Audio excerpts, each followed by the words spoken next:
This podcast is being brought to you today by the terrific folks at Stamps.com. Never waste another minute of your life, damn it, at the post office. Now, with just your home computer and printer, Stamps.com can do it all.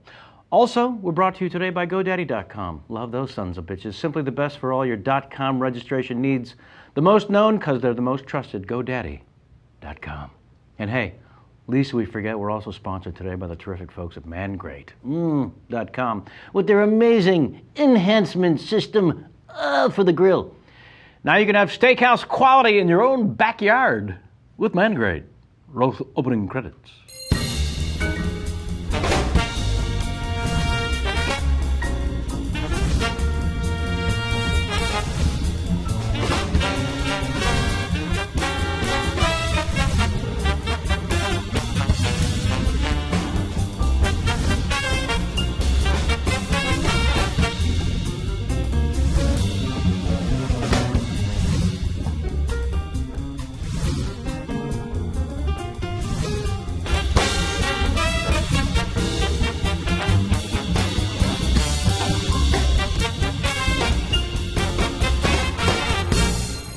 Welcome back once again to Kevin Pollak's Chat Show. God damn it, if don't you know it, it's me, Chat Show.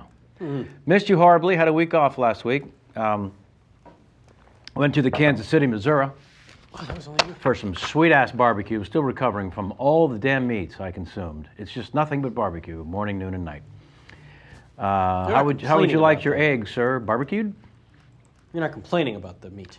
I'm not complaining. Okay. But there's got to be a part of my digestive system and or aorta. Yeah, cut it out. That has a bitch. Whatever is bothering you, just cut it out. Sammy, you're just so excited because you finished in the cash at the big charity tournament. I did finish in the money. In the Kansas City. Finish in the money. We're never going to hear the end of it. I didn't say it. You did.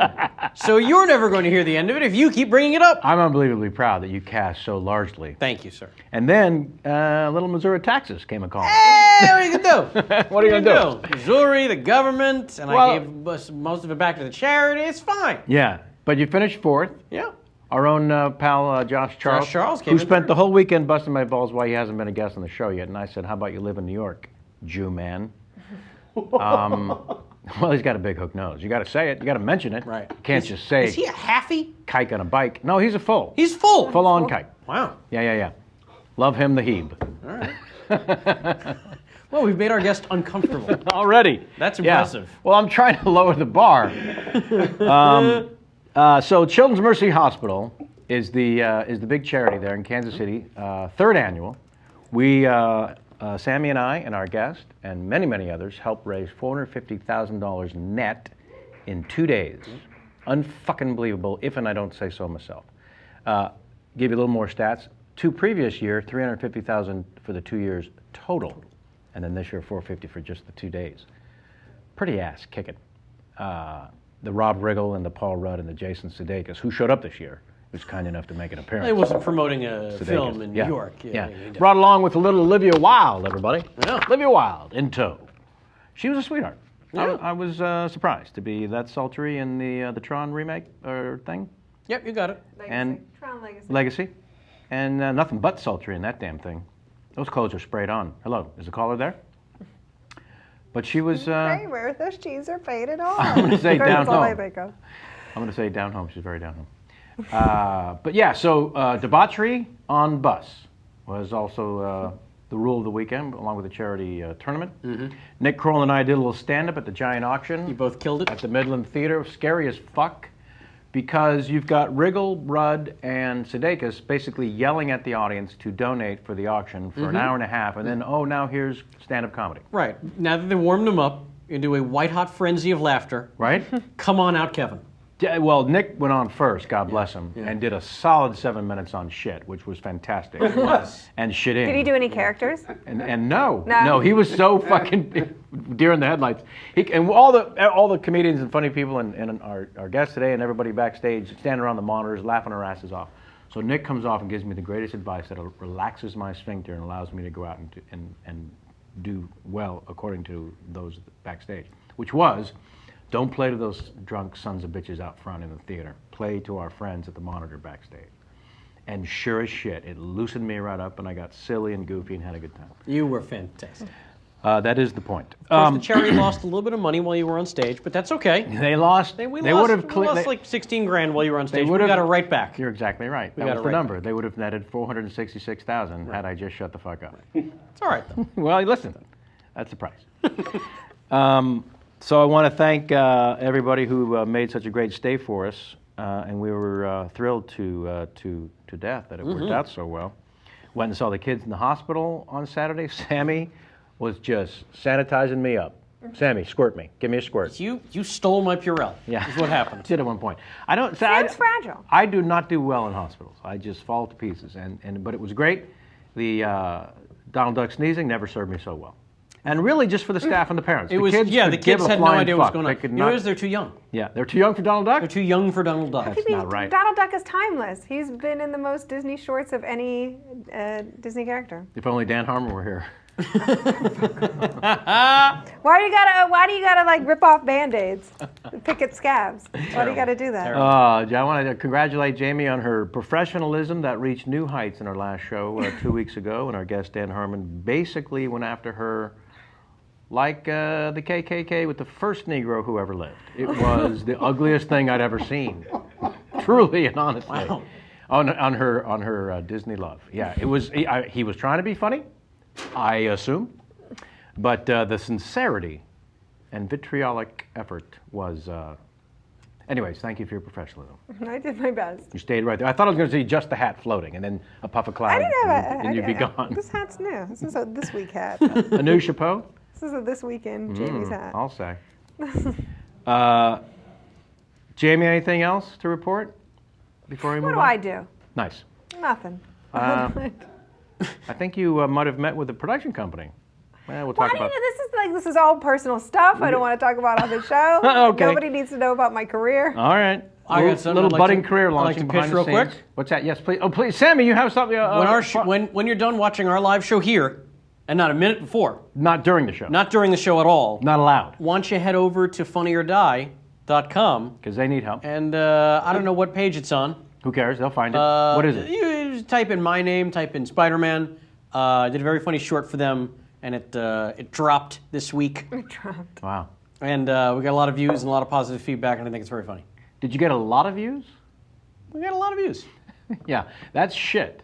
You gotta throw out a number. You want a number? Yeah. Did it go viral? Last I saw was like 50,000, so Pretty sweet. in Yeah, the look first it up. 2 days. Yeah, that's gonna stomp on a lot of views. Okay. All right. So, You're talking about the interwebs. Yeah, I mean, You got to go at least 20 Gs. we thousands and thousands of people have seen the video. Tens of thousands. Tens of thousands have seen Right. the video. Here you are. What's the name Oh, of there it? it is. It's right on the front page. It's called "Can't Wait for the Movies Spider-Man." This is 29,000 views. Yeah, I must have seen a different page. you were misled. Yeah. It's nice of you to bust yourself. We're gonna get before 50,000. anyone had a chance. We're gonna get 50,000 by the end of this show. Yeah. Yeah. Everyone, you know what? Everyone take. Take 4.5 minutes. Well, just The next time you go to read some ads, pop open another. pop Hey, open how it. dare you? What? Pop open a second window, and view that motherfucker. Let's climb it from 29,000 to at least 31,004 I love that. today. That during the next 90 minutes. I want 2,500 views. Let's do it. All right. Speaking of which, people are always asking how to support this show because you're getting it for free, you sons of bitches. This is show number 151, almost 300 hours of free entertainment waiting for you at our website as well as the iTunes. But if you go to Hulu.com and watch us through there, we're going to get a little bit more support to the show. Please tell everyone you've ever met to do the same. And if you know what, if you watch a show and you love it, why not tell people? And by the way, if you watch a show and you don't like it, shut the fuck up. Seriously, nobody wants to hear from you, and you probably smell. There, I said it. So go to the Hulu, check us out. We got a banner on our website if you also want to support us. If you're on your way to Amazon.com, why not click through our homepage? I do it. They'll send us 3 cents every time you do that, and you'll help support. I just think of that SNL sketch with Chris Kattan and Nathan Lane, where they're like really racist vaudeville actors, and then they do the Jew segment, and they go, pennies, nickels, dimes, and quarters, how we love to count them. That's all I can think of. Whatever you're like, we need this 3 cents. We All right. need this nickel. Now you got to open Being a third extra window. Jewy. Now you got to open a third window and check that video out. Pennies, nickels, dimes, and quarters. Jew, Jew, Jew, Jew. A lot of anti-Semitism going on. Yeah, I can't believe all the racism going on so early in the show, too. Dr. Chan, you want to weigh in? Nope. Happy Canada Day. Oh, and happy Canada Day to our friends and our friends brothers north and of the border. sisters I up love north, Martin Short. pretending that He's they're Canadian. America, 1978. I love Degrassi. Big Degrassi fan. Yes, I love most things. We've had many Canadians on the show, by the way. Many people, and then one person I thought was Canadian that was not. Dave Coulier, not Canadian. Not Canadian. Yeah. Even though he likes hockey. And Alanis Morissette. Easy. Why, how is that? She's Canadian. Why would you? She's from Ottawa. Oh. She's from Ottawa? Yeah. I see. I understand what you're saying, Matt Perry, Ottawa. Doc. I've taken to a new game. I invite you to play. Do a Johnny Carson impression and a random music song lyric. I'll give you an example. Mama say, mama sa, mama sa. How is that not fun? How is that not fun? Jesus, take the wheel. Sammy, you can cough it out. Jesus, take the wheel. Nice, right? Yeah.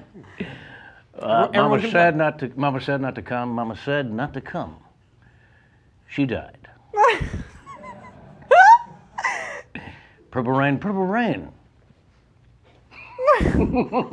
My neck, my back, my pussy, and my crack. You should do that one. Our guest has made a suggestion. If he was mic'd, you've already heard it. Oh, You should have already heard it. All right, let's thank you all for your wonderful support of my occasional other podcast called Talkin' Walkin'. It's just me rambling as Christopher Walken for an hour. It's the greatest shits alive. Walkin', in this case, spelled like talkin', I-N, talkinwalkin.com, or go to the iTunes for Talkin' Walkin'. It's me and a friend over at the house in a dinner with Andres, kind of a scenario, only Andres, Christopher Walken for no fucking reason. And if you want to hear some crazy shits, the new one with Nick Cersei went up. Please support that if you can. Write a review, you son of a bitch. And I think oh, look at that. There it is. There's the Talkin' Walkin'. For those of you watching, those of you listening, seriously, go fuck yourselves. All right.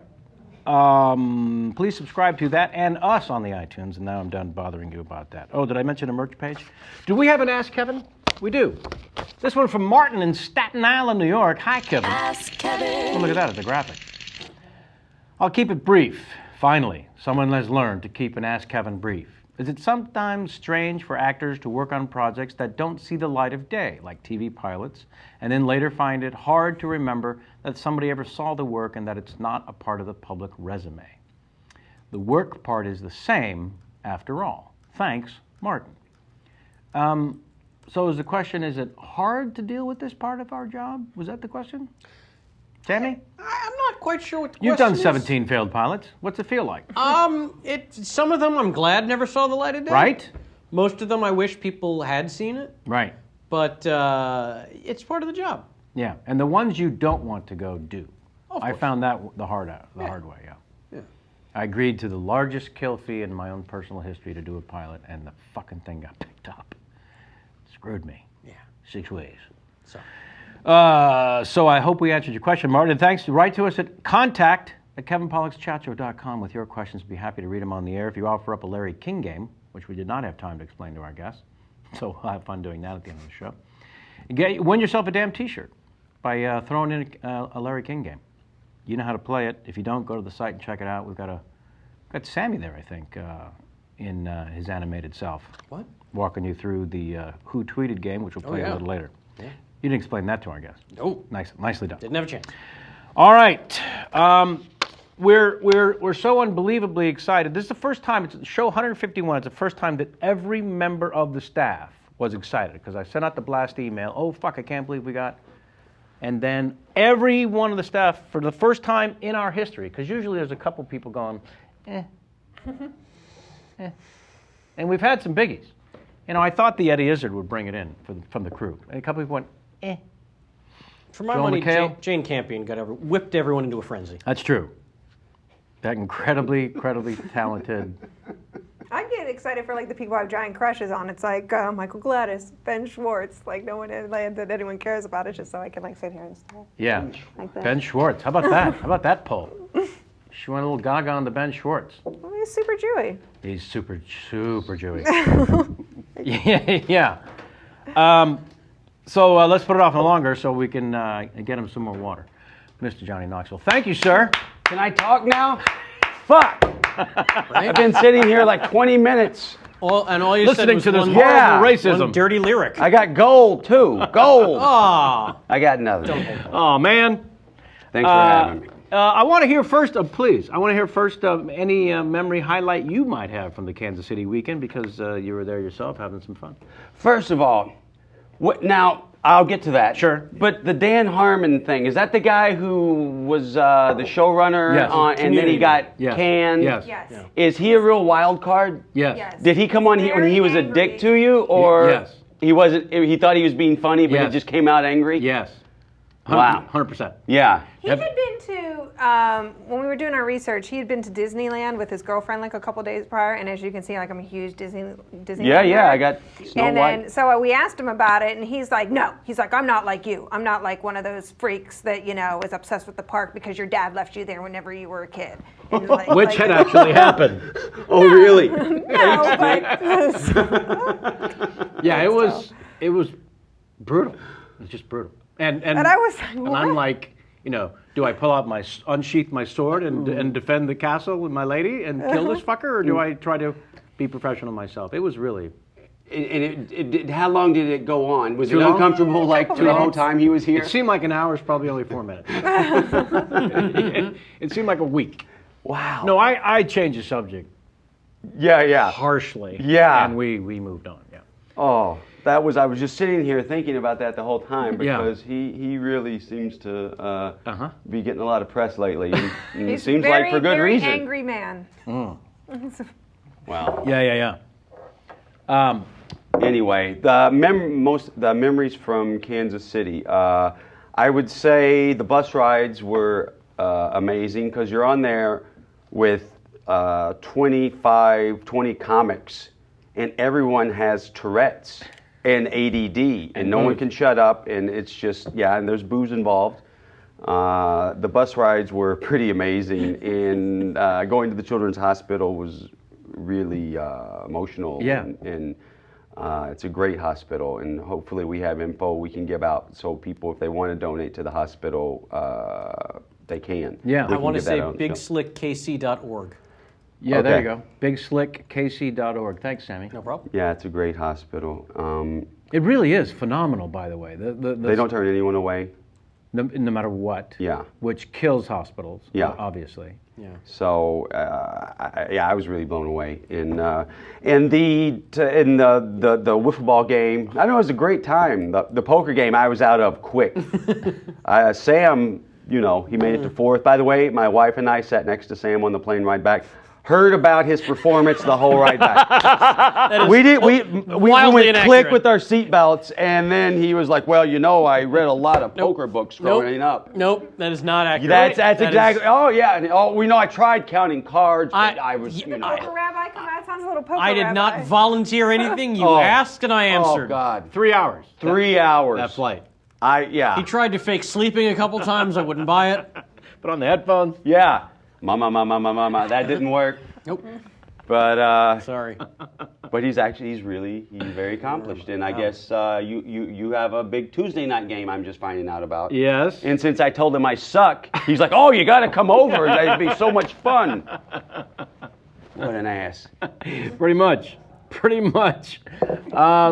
We played at the cash game, though, once we all were broken out, except for Sam and Josh Charles, of the tournament. Right. We got the rest of us around 2 tables going at one point. I was not surprised that you were fearless at the game, and then I was surprised that you seemed to actually know what you were doing along with being fearless. No, I don't think fearless is. I think ignorance has a lot to do with that.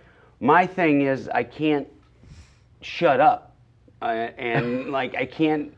And I'll just tell you what's in my hand, which Right. is a drawback in poker. Well, bluffing's out. Yeah, there's no bluffing with me. But imagine if you did what you do and then decided to bluff. Well, one time out of 99, I'll actually lie about it just to mix it up. But most of the time, I'll just tell you what's in my fucking hand. Yeah, I do remember a couple of times a flop would come and you'd go, wow! Which is a strange reaction to a flop in Texas Hold'em Yeah. when you have cards in front of you. Yeah, It's funny if you have no cards in front My of poker face? you. Your poker face is just happy. Yeah, happy. Drunk. Yeah, and Filled why not? up. Okay, so I also have to point out one of the things I wanted to say in your introduction, but didn't. So now I have to embarrass you. What a lot of famous faces in the group, and we're walking around among the civilians, if I may, through the casino, through the hospital, through the thing. You kind of led the pack on the popularity. America, you're beloved, and so I'm kind of curious because that's not always the case for, famous people that they're beloved. They can be infamous. They can be all these things. But there's an interesting connection that you have with your fans, which is they kind of feel like you're one of them instantly. And I was watching that thinking, that's got to be cool. That's got to be better than people being enamored like you're some America's version of British royalty. Well, there's no intimidation factor with me. He's like, oh, he's a horse cum drinking shit eater. We can go up and say hi to him because that's been in our movies, Like, nobody's scared to come up to me because... For the reasons you've given. Right. So, yeah, everyone's, always... Because they too have... Sure, it's getting big with the kids. But yeah, 99% of the time, everyone's really sweet and just wants to say hi and make pictures. It hasn't happened because I don't go to the bars as much anymore, as much as I did. But used to, I'd go to the bars and people would also want to fight me.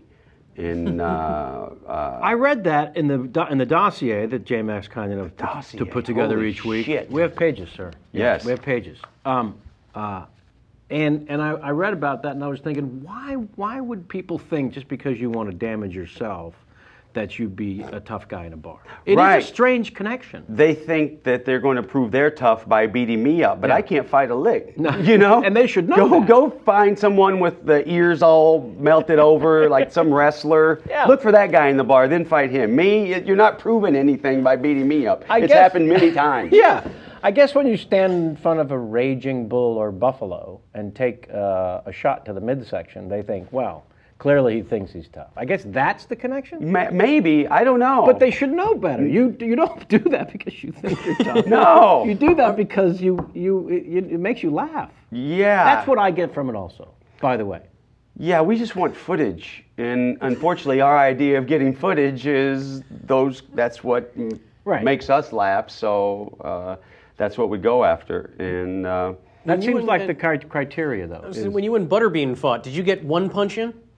Well, no, and he brought that point up midway through the fight. He's like, you haven't even hit me once. Because I'm doing this the whole time, and so I reared back and hit him as hard as I could. It was like a gnat hit his nose. And that's when he knocked me out. Yeah. He countered me, and I went back and hit my head on it was concrete, and it sounded like I was snoring when you watched the footage, but the doctor said I was actually trying to swallow my tongue at that point.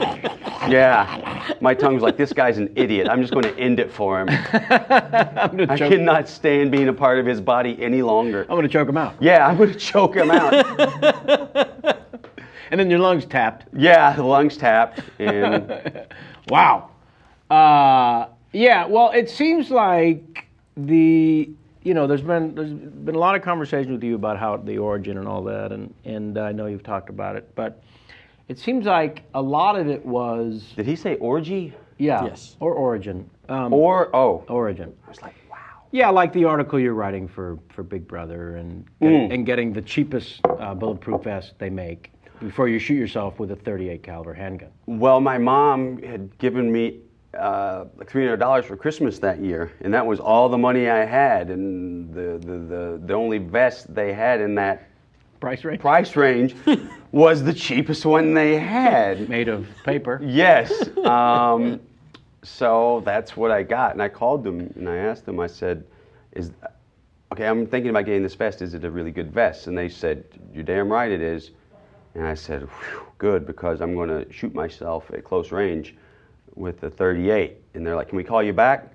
That's got to make you feel good. My confidence was shaken. Yeah. So Can we call you back? Yeah. Jesus. Instantly, like it was a bit, you know? Yeah, in the sketch version it'd be, oh, hold on a second. Yeah. Lenny! Hey, Merle! I got this nut on. So they called back and they said, we can't recommend you doing that. And I was like, well, I wish you'd have told me that a long time ago, because I already said I would do it and I can't back out now. And so I did it. And by the way, could they ever recommend that you did it? Yeah, Even probably. if you got the expensive one? Yeah. Should they be recommending? Probably not good for business. Yeah. Here's I asked them what you call a stupid question. yeah. So, and I got what you would expect for an answer. Yeah. So it was the my question from all that was, after you get up, I'm assuming it sat you down, this shot to the chest. No. You were already sitting down? No, I stood up and my friend was supposed to shoot me, but we got out there and he backed out. He couldn't do it. No, he said, I'm not gonna do it. I was surprised to read that. And the guy shooting still shots, he witnessed one of his friends die doing a stunt. Oh. So he was really nervous and just like, let's get out of here, stop it, don't. And I'm like, I really need some positive reinforcement here, guys. I'm just hearing a lot of negative stuff. And right as I'm getting ready to shoot myself, we're on a fire road. We just went out a bunch of freeways and just make a left, make a right, make a left. I ended up on a fire road off the 14. Sure. And I was getting ready to shoot myself, and a car drives up behind us. And these people looked like they were just pinned on meth, and they were looking for a convenience store.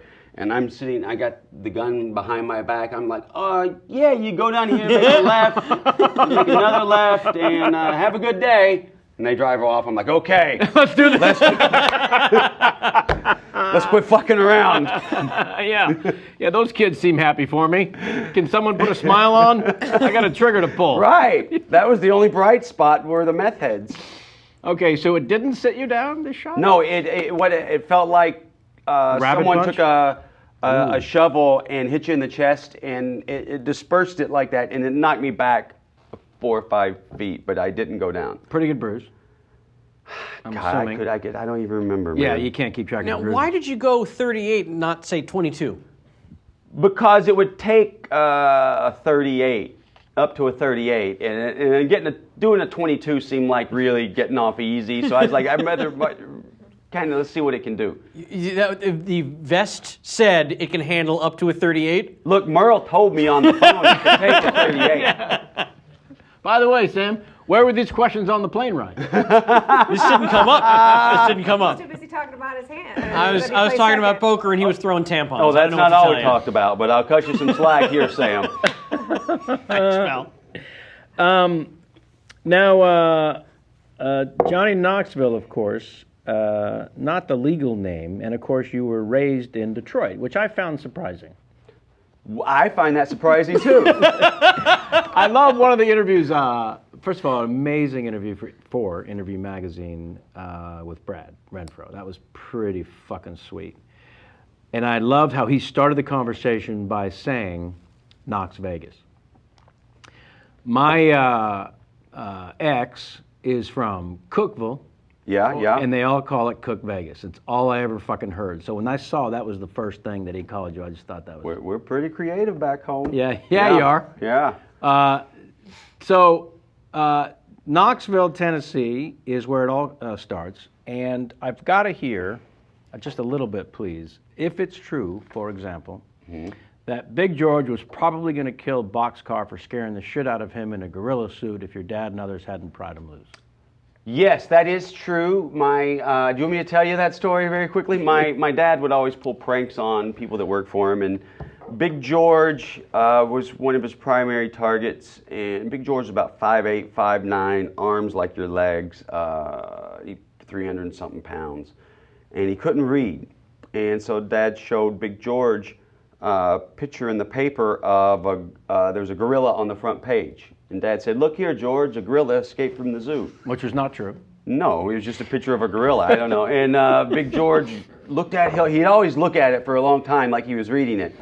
And then he would just giggle to himself, "Oh, they're not going to catch that gorilla. They ain't going to catch that gorilla." And all day long, he was going around the shop, you know, talking, "They're not going to catch that gorilla." And Dad would kind of, "Oh, man, what do you think about that gorilla?" And George's like, "Oh, they ain't going to catch it." So at the end of the day, Dad had his tire groover. You know, he would groove the trim back on the tires. And Boxcar, whose real name was Woodrow Wilson Boxcar Johnson Jr. Of course it was. Again, now you know why he was from Detroit. Yeah. His father wasn't even a senior, by the way. He just, I'm going to add junior. He had Boxcar get in a gorilla suit and down in the stack of tires in the back. And he said, "Hey, George, will you go in the back and get some of those 225 R15s, bring them over?" "All right." So Big George goes in the back and he goes up to grab some of the tires. And as soon as he did, Boxcar jumps out of the tires and goes, "A boogity, boogity, boogity." And before in a full gorilla suit. Full, like half-ass gorilla suit. I'm sure it would barely look like a gorilla. And is that in fact a quote? Boogity, boogity, boogity, boogity? Yes, I am quoting my book. And before they could get to Boxcar, Big George had about beat him half to death. I mean, and Big George could fight. You know, it was just pounding the shit out of him. So that made Dad really happy. Boxcar, not so much. No, not at all. No. He might have dropped the junior that day. Yeah, he probably dropped more than Junior. Boxcar was great. Dad had all these characters that worked around the shop, and Boxcar would, you know, every now and then get picked up for this or that. Sure. So the cops brought him in, and they're like, "Mr. Wilson, we know you robbed that convenience store because we have your fingerprints." And he's like, "You ain't got my fingerprints. I was wearing gloves." They're just like, and that's a true story. I'm not doing a bit. Holy, that was the Boxcar. He was amazing. Jamie, I think This reminds me of your my dad. dad's My dad friends- has the same like set of cronies, and they all have nicknames. It's like Rabbit, Snake, Cadillac Yeah. Eddie, and it's like Cadillac Eddie. It's like, well, Rabbit can't go into the Eagles no more because he got surly with the waitress, and it's like, Cadillac Eddie. Yeah. Cadillac Eddie was too scared to go ziplining. So all these colorful characters when you're a kid, and your dad decides to teach you to kind of punch each one of them randomly in the nuts if need be. Yeah, when I was around 3 or 4, my sisters and my father I think I was kind of an experiment to see how mean they could make a kid. Because they didn't have a dog at the time? No, they just like seeing me lay guys out. You hit them in the nuts. And a 3 and 4 year old, you don't really see it coming. Because I look kind of, you're 3 and 4, you look kind of, cute or whatever. But then I was just a terror. And when I walked in the room, all the hands went over the ding ding. It taught me really filthy, like little poems and I was None of this, of course, informed your career. None of it. We're going to make him an asshole. Which, by the way, someday he'll get paid for it. Yeah, if all things go according to plan. College ain't in the stars. We're gonna pull down some serious coin. We can just do this right now. Don't fuck around with this now. So of course you ended up at the American Academy of Dramatic Arts in Pasadena. That's just a foregone conclusion. Naturally. That's just A to B. Yeah. You don't need to. You don't need a dotted line there. No. It was, yeah, it was a 6 weeks program, and I moved out 2 months after high school. I lasted about 2 weeks. Well, how does that go over back home with this group of folks? I'm going to go out with the American Academy of Dramatic Arts. Yeah, 3,000 miles away. It was bad. Just that sentence, that term, those words, that title is just a little highfalutin. Yeah, it was like my family's really close, and they wanted me. I'm the youngest. Right. I'm the only boy, so they wanted me to stay. And When I left home that day, my mom stood at the door and wouldn't even come outside to say goodbye. She just stood at the door crying. It was rough, and my dad drove out with me, and yeah. What was the big picture that you saw? Well, I wanted to come out here to act, but as soon as I got out here, you know, I just wanted to get out too. You know, I love Knoxville, but you know, a lot of my friends didn't do so great. Some did, but you know, and a lot it's like you either became a cop or you're in jail for a lot of my friends, right. And I just knew that so I wasn't. If you stayed, it wasn't going to go well. Yeah. So I got out here, wanted to act. I got here for the summer program, and it's like, man, I'm in LA. I'm 18. Fuck the Academy of Dramatic Arts. I want to get loaded. And that was my approach to making it then. Sure. So that lasted about 2-3 months. I spent all my money, had to go back home and get a job waiting tables, and I came back in the winter of 90. Right. And I didn't do much for the next 5-6 years then either. Yeah. Because I was just drinking and having fun. You were a kid. Yes. At least we forget. Thank you for giving me that out. But I still beat myself up for just really not doing much at all. Well, I'll tell you what. It is this golden pot with no fucking rainbow and no guidebook whatsoever, and will make you feel, you know, pretty fucking worthless the moment you arrive, unless you are wired soup to nuts before you get here. And I think everyone needs a certain amount of time to get past that, let alone make a group of friends and find a real foothold, you know? I mean, I rose to the top of the stand-up scene in San Francisco before I moved here, and I still felt like I just graduated from junior high and got to high school, and everyone's like, get the fuck off the bus, punk, you know? So you were saying, you're making the greatest point, you said soup to nuts, and then my mind went, man, that would be really funny for a prank. Or hello, my name's Johnny Knoxville, and this is soup to nuts. And you were being so sweet and saying making such a good point. You give me your history, and my ADD kicked in, and I'm like, nuts and soup. Yeah, or just get a hot soup and just. Oh, sorry. Can I get a credit? Yeah. Because it's gonna happen. Just dip the balls in the hot soup. No, I think you can get it in. They don't even have to be willing. I think he's right. They just have to be standing close. Can I? If you want to do the a bit, short- you can be the guy if you want. Can I do a short rewrite? What's that? Cup of soup. Cup of soup? Because I think. Sure. I think you're right that it's that. Yeah. It's this soup is hot. I think because I will tell you, I watched the 3D in prep for today last night. And, well, I first of all want to apologize. No, apologize for fucking nothing. The hand thing, Jesus Christ on a fucking pie tin. Right. And the fact that you saved that third one with the powder for last was pure genius. And I'd like to get into the editing choices that you make when you get to that. Seriously, because you're building, for any filmmaker, that editing is the final rewrite. We've all heard this, right? So I am very curious about the pacing of a stunt like that, because you at some point you want to control the elements in editing now that you've got all the pieces. How many cameras often? 7, 5? Oh shit. I mean, sometimes it's just 2, but a lot of times you got a bunch of them. Yeah, it depends. Like on a big stunt where we don't have to worry about. It's not a prank. We don't have to worry about it anyway. And we'll have, 5 to 7, maybe more. Right. That's a lot of choices in editing now. Right.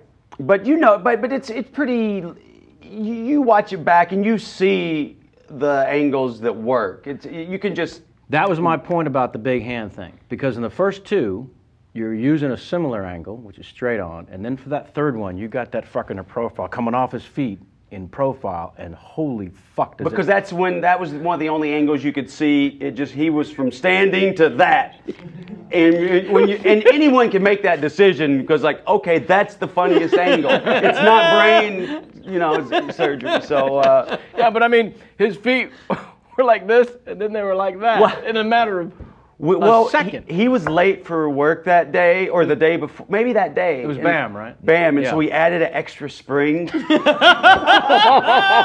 you didn't. Yeah, we added extra spring because we got a few. We got 3 or 4 guys, and we're like, okay, we got 2 or 3 of like what we wanted. So let's Tossed back a bit. So let's have maybe give Aaron some soup and see if he'll bring it in the kitchen. Which he did. Which he did. God bless him. Yeah. God bless him. And in the last- it's just like, really, Aaron? Yeah. Really? Well, that was one of the best parts, actually, was you then dancing out in victory at the top of your voice, cackling, "He fell for the soup!" And that ends up being the bonus. Oh, God. But putting he's Bam amazing. flat out like that. Yeah, I mean, that made us all very happy.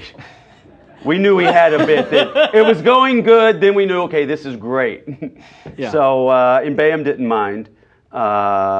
Well, that's the thing is, even the first one, which I think was Ryan, he even said, he immediately came out of it congratulating the setup. Right, which right. was beautiful. Yeah. You know, like, it's like right away, it's a tip of the hat with you guys. Right. He really loved, like, he was really great about when he got pranked. He was happy. Quick to say good on you. Yeah, he didn't give a shit. But I remember the first one we did that day was Preston, and Preston, and we had only 3 springs, and it didn't go super fast, the hand.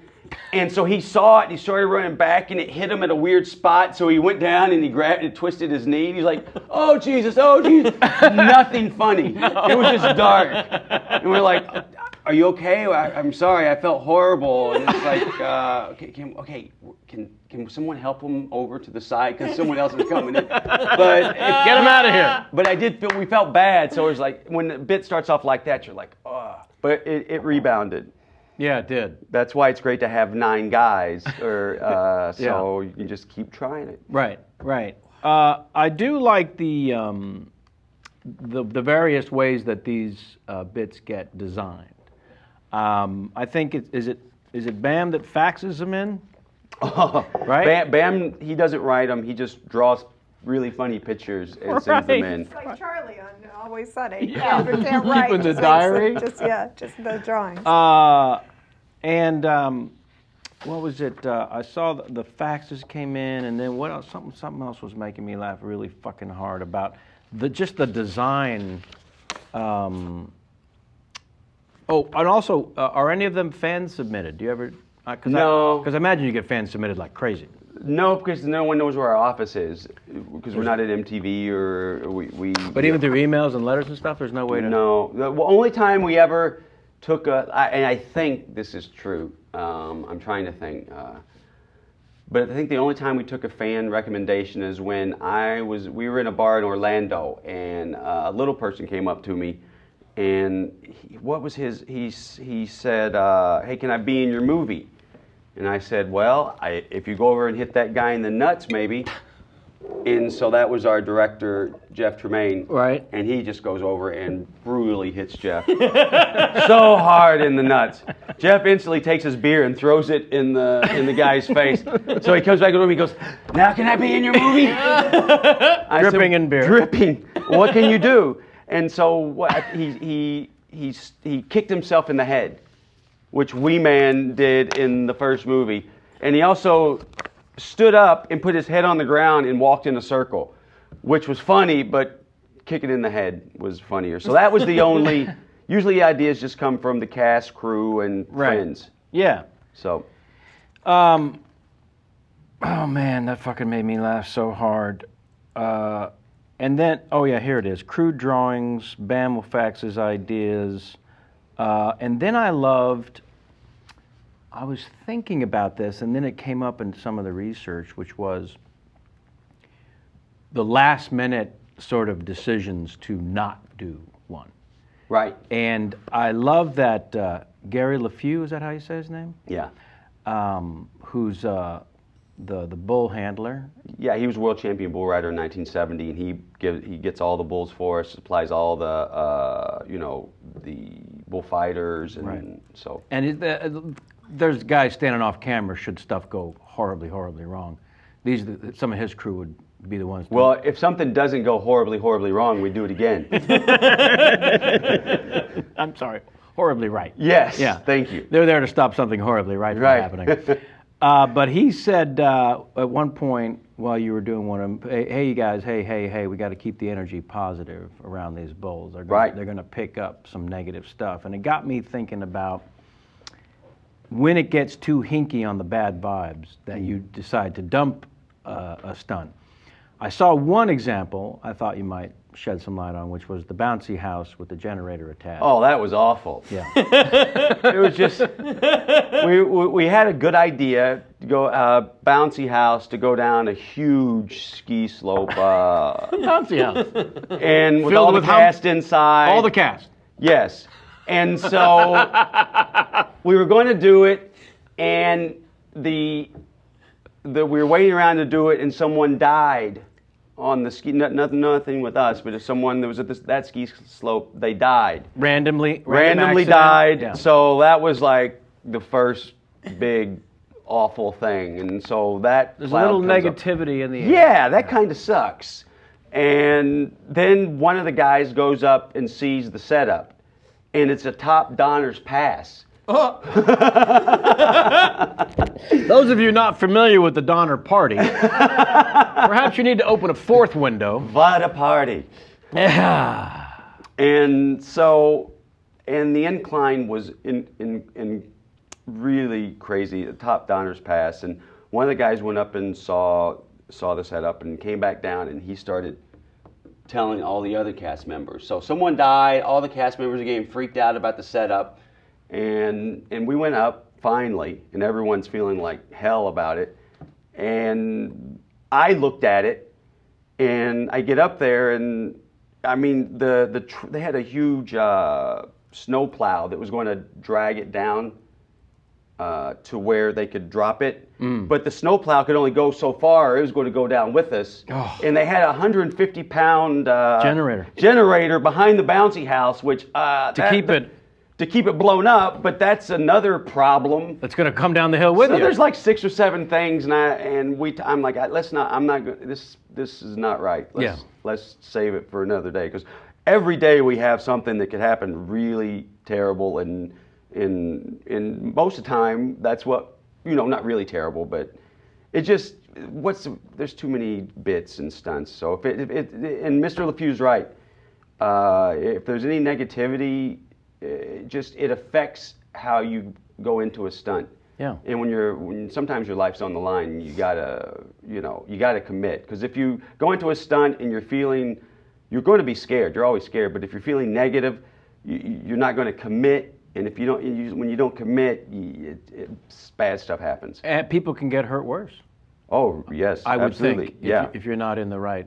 Sure. And Mr. LeFew, when we're dealing with bulls, he has, as soon as we start shooting, if anyone's on the set that's negative, he will send them packing. He'll 86 them. Yeah. That's great. Yeah. And so, we're very, not to get all hippy-dippy, but we're very into, like, everyone being positive. I wanted to bring it up because I found it kind of fascinating, because you guys make it look like just fun and silliness. Mm-hmm. And like any magic, there's always more to it than that, Yeah. Well, it's pretty stupid. Well, I'm not sure you needed to point that out. Oh, yeah. Thanks for reminding us. Let me share a little something from our wonderful sponsors here, if you don't mind. Fans of this show love that it's free. And if you really like what we're doing here, we need you at least to sample the special offers that come your way from our sponsors that are created just for you. It's not free to make this damn fine entertainment for you, so I'm asking you all to give a try to Stamps.com. Special offer available only to you, our fans. How much of your life, total, do you think you wasted at the post office? Me, I'm going to say way too much. If you have a computer and a printer, you can now do everything from home or work with Stamps.com. Stamps.com is an approved licensed vendor of the U.S. Postal Service. And let me just say this, if I may. By the way, I find it more difficult to read the copy when I'm doing beautiful. If you're like me and you go to the post office because you don't know how much postage you need, this is really cool, actually. The digital scale that you'll receive for free with this special offer will connect to your computer and tell you exactly how much you need to properly mail everything. Use my name, Kevin, at Stamps.com, and they'll give you this free digital scale up to $55 of free postage. That's some serious shit right there. And I really want you to know this. I use Stamps.com. They sent me this digital scale. It is fantastic when I ship all the merch from the show and other things out to our loyal and supportive fans. And it's ridiculously easy, even for a half a chimp like myself. So please, go to Stamps.com before you anything else. Click on the radio microphone at the top of the home page and type in Kevin. That's Stamps.com, enter Kevin. Thank them for being a sponsor of this show, and thank you for supporting any way you can. The art of the practical joke. Now, your family kind of set you on a path. I talk a little bit in my act about how much I love practical jokes, because it is a great way to say to a friend, hey, you're an asshole. But they do backfire on occasion, the practical joke thing.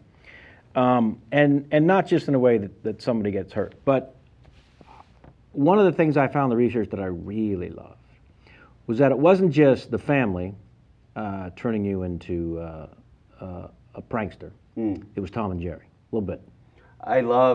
I was watching Tom and Jerry today with my son. Yeah, I love Tom and Jerry. And you're passing it along. Yes. To Rocco. Right. That's pretty great. Yeah, so because if you think about it, Tom and Jerry it's basically what we do, some of what we do with Jackass. It's just two guys at war with things that are around the house. And so that's kind of right. A little part, versus Spy, who would bring in a tank and a torpedo. Right. Because I love them. And sometimes we'll go a little bigger with the pranks and try to art direct them but most of the time it's just ridiculous things we have around the house. We have one of JP Blackman, who's been our prop guy and who's our production designer.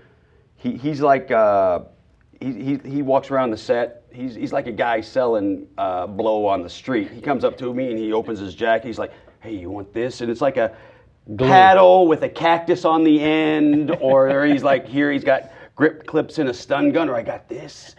So he's always,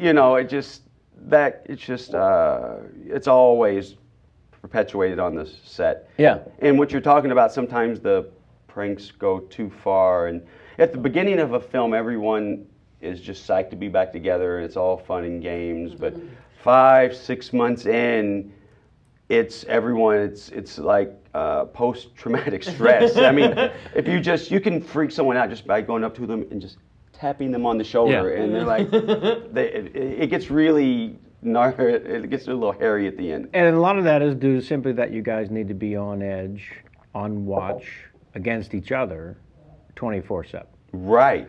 The water to the side in the boxing glove. How did that?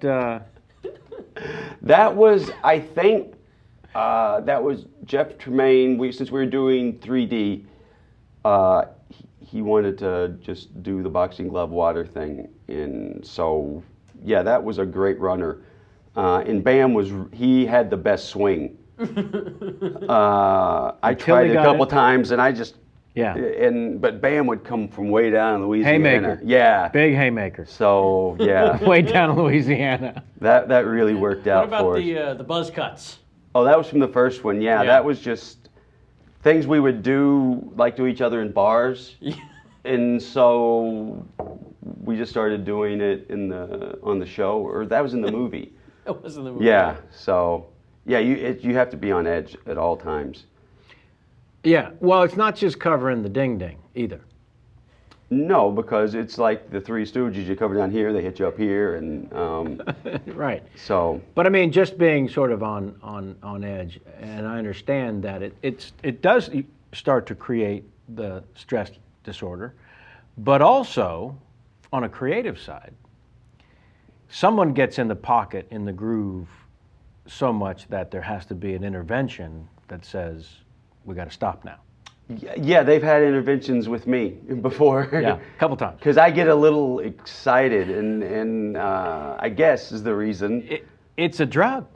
Let's be honest. I don't know, man. I just love you shooting. You get into a creative place and you shoot. And there's so many ideas and so many we didn't even get to. And I'm thinking we have all these ideas in front of us. Let's shoot them. Let's shoot them out. But eventually, you know, we usually go 6 months on a film, but this one went 8. Jackass 3, last one went 8. And eventually they told me one day, they said, hey, we're going to finalize the cut tomorrow, so the editor, you know, the editors and, you know, everyone's going to be there, Spike, Jeff, we're going to finalize the cut, so come over on Sunday. And so we got to the room, and so I got there, I'm like, all right, let's roll it. And they're like, well, let's talk first. They're like, our editors are bottlenecked, and we can't cut everything we have, and you have all these things you want to do, and they said we got to stop. And you know, there's momentary crying in our films. That was the only time that I cried. I'm not like a, but it was really emotional. It means a lot to me. I know it's dumb, but it means a lot to me. And it was your snake pit for Bam. Yes. So but I did get 2 more weeks out of them. Oh. Like, just 2 more. We just got 10 more days of stuff. So, but also we're shooting Jackass. We were shooting Jackass 3, but we knew we had to do 3.5 as well. So we're shooting pretty much 2 movies at once. Right. So and you reminded them of that. Yes, and they're like, we have enough. We actually got 4 now. Right. So that's never any fun, and I understand that it has to end sometime, but it's never any fun. Yeah, yeah.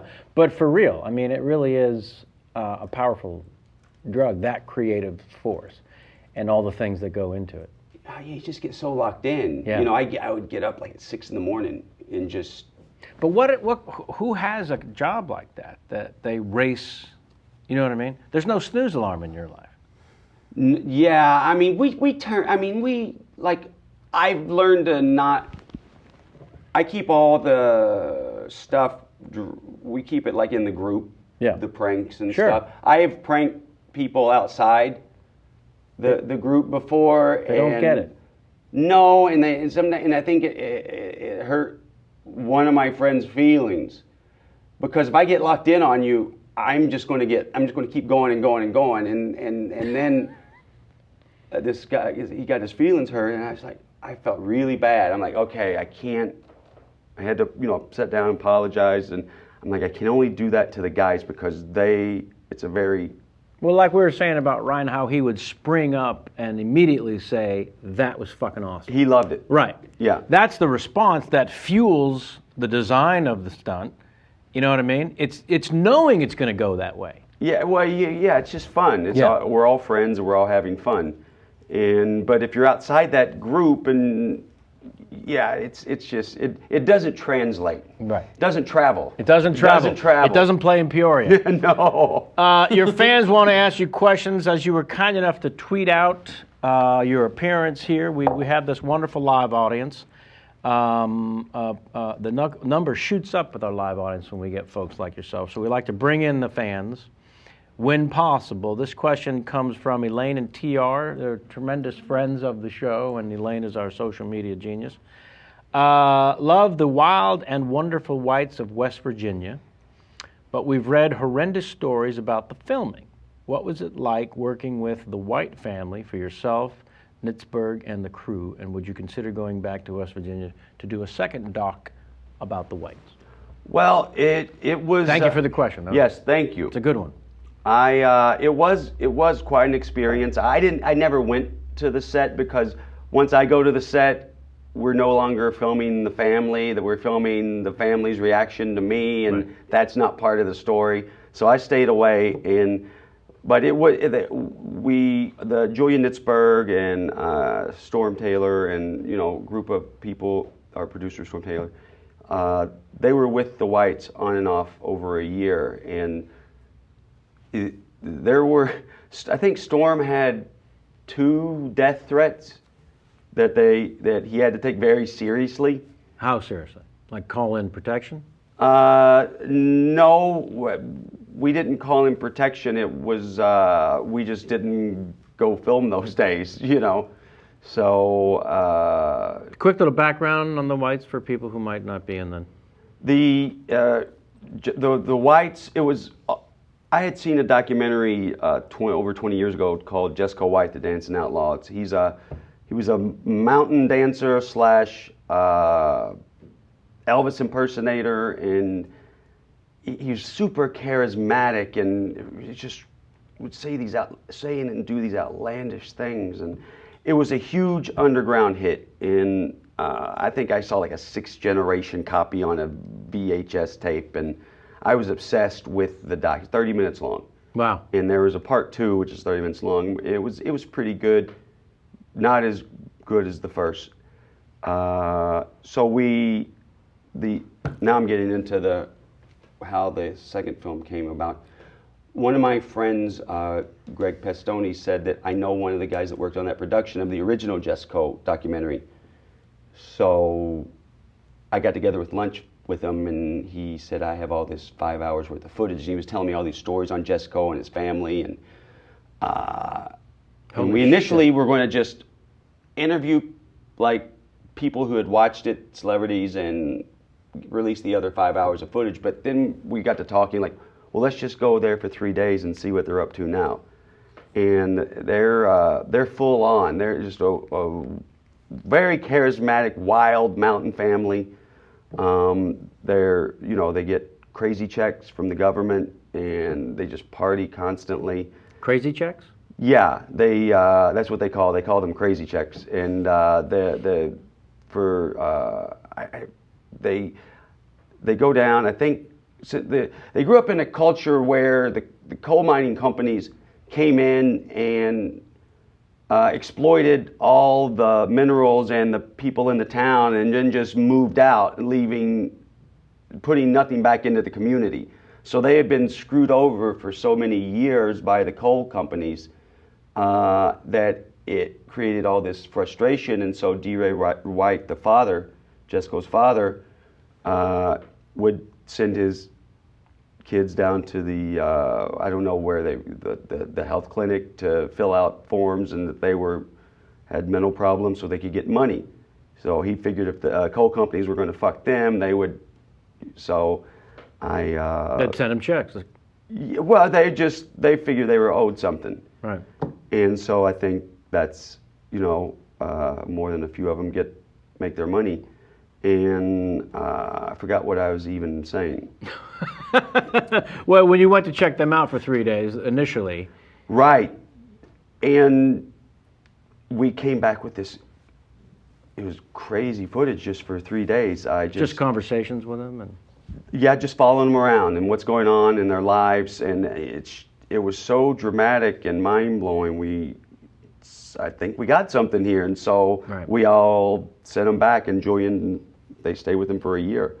Actually, there was a step missing. I took it to Jeff Yap at MTV Films or at MTV. He was, I forget his title there then, and he talked to Van Toffler about it, and we showed him the footage, and they were nice enough to give us the money to do it. Right. They really loved the footage, and Van Toffler. All he does is just put his job on the line for years for us. It is pretty great. Yeah, and to have a benefactor like that. Yeah, he's been so good to us, and yeah, really sweet to step up like that. But I don't know if I answered any question with that. Yeah, no, you did, because I just asked you to shed a little light on what the project was. Okay. Yeah, because I don't know that everyone, like Elaine and TR, were hip to the wild and wonderful Whites of West Virginia.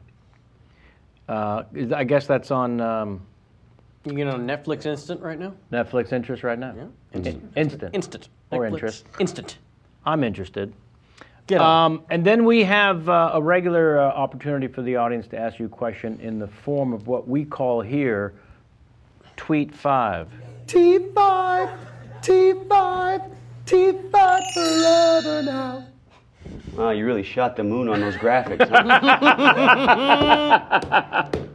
Oh, man. 151 shows before a guest bust our balls on that. It's about time. Wow. about time. You know what? We had it coming. We did. We were asking for it. We were big time asking for it.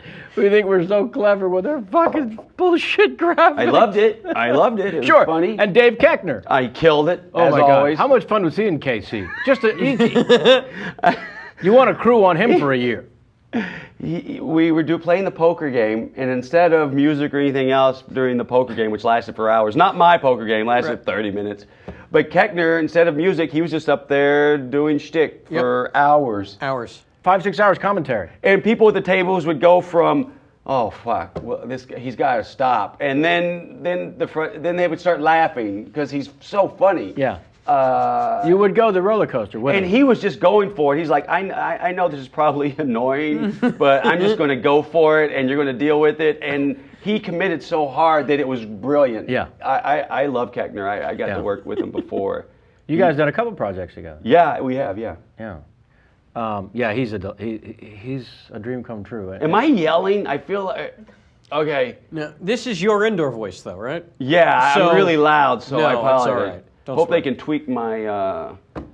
We expected They've nothing. got but- you at a 2. No, you're fine. Okay. We expected nothing Well, but. you're all very, like, you two are loud in We're general. loud talkers. Yeah, you're loud. Yeah, so yeah. it's fine. Yeah. Well, Jew- Kevin projects. It's 'cause I'm fucking loud. We're tiny Jews. We have to speak up to get You're Knox noticed. Vegas. There's a loud. difference. Yeah. He's seasoned. You're Knox Vegas loud. Yes. If we may. All right, so this T5 comes from Ross Owen, one of our original fans of the show. The Tweet 5 is a rapid fire 5 questions, no correct answer, just Coke or Pepsi, this or that. But they're specifically designed for you by the fan. I always read these incorrectly. Portola poo or taser? What a poop? Portolu poo or taser? Portaloo? Portaloo. Oh, Portaloo. Portaloo I was poo. like, I'm going to choose taser because I don't know what the hell he just said. Portaloo, yeah. Taser. I don't mind physical pain. I'm not really into the... Soaking in shit? Yeah. I've done it. Yeah. Let's not kid ourselves. Yeah, we have physical evidence of Right. film. I prefer film proof. blunt force trauma. Yeah, that is the correct answer, by the way. Thank you. Yeah, the bungee in the 3. Steve-O, he was really not into it, thank God. Yeah, thank God he was not into it. I mean, we had the GoPro cameras inside. I mean, you've seen this, but it was just brilliant because he was so terrified. First of all, and then right before he goes, he says, by the way, this is going to make me a little claustrophobic, which nobody knew. Which was like, okay, we're really in the gold now. You know, it's one thing you don't tell someone on the set, oh, I'm so scared of Snakes. Yeah. I don't like snakes. Yeah. Bam's been regretting that. It's brilliant. But Steve-O got really claustrophobic. He didn't know what was going on, and he goes up, and he's screaming his head off. And thank God he was, because if he hadn't had his mouth open, that poo would have hit him right in the face. It was brutal. Yeah. Oh, yeah. Absolutely. Acting or being a jackass? We're continuing with the Tweet 5. Acting or being a jackass? Right? Yeah. Well, if I have to choose, I would say Jackass is more fun, and I'll just play the game and not say anymore. Beer or shots? Shots. De Niro or Pacino? Oh fuck. That's tough. De Niro. A little bit. I'm going Little bit. a little bit. A little bit. I'm She's not got a big ass! She's got a big ass! Cinema or theater is the last one, just to make it funny. I have Cinema? a feeling. Cinema? Oh, Or cinema. Yeah, thank you. Enema or theater? Enema in a theater. Sure. It is the... Can I talk about? Oh, do we have more of please. those? No, talk. When you were talking earlier about Before you went to Soup and the Balls?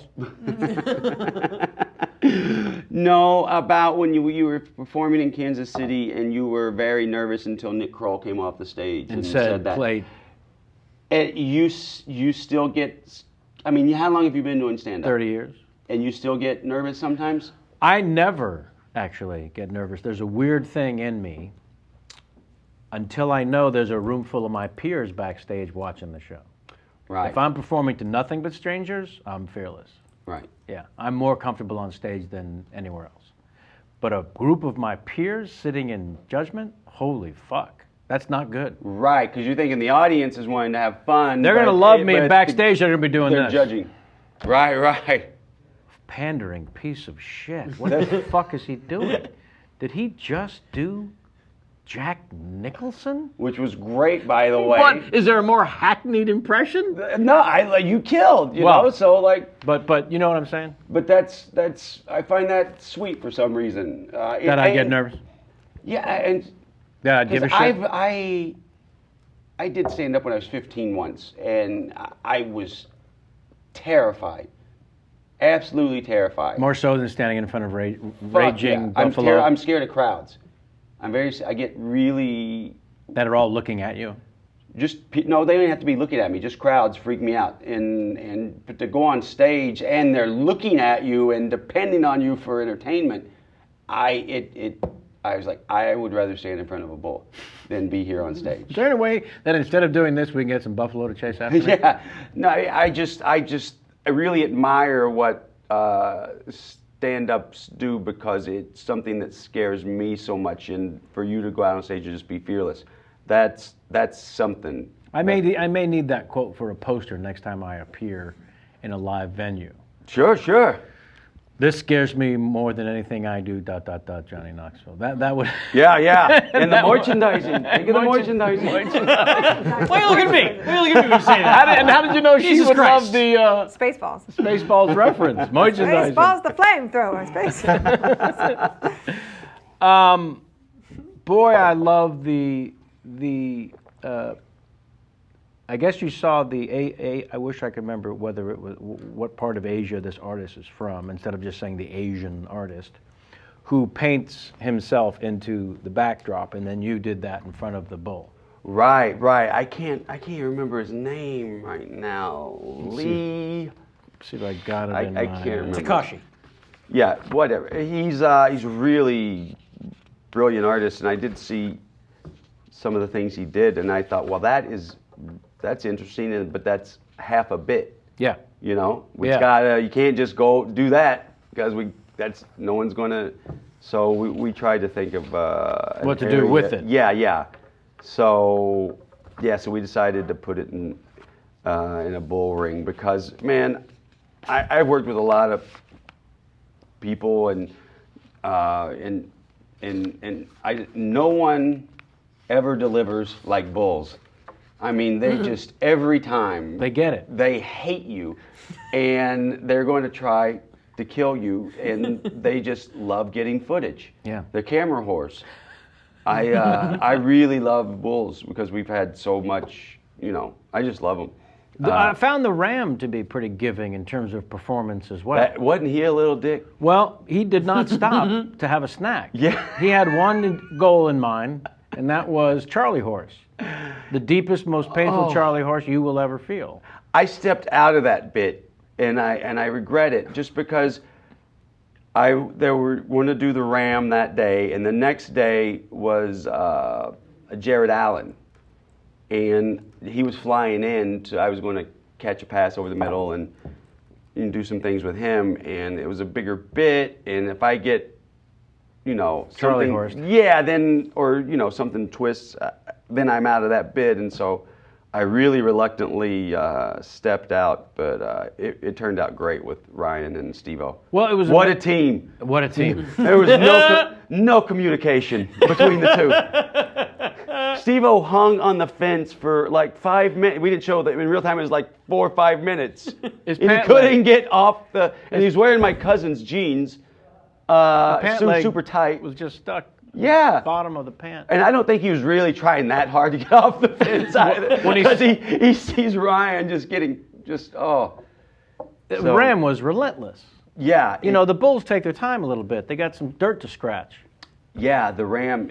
That was another one. Just Like couldn't have delivered better. Yeah. Love that Ram. Yeah. Has its own trailer now for the next movie. Yes. I hope. When are you going to ask him about Men in Black 2? I do. It's You almost got a spit take out of it. So close, Sammy.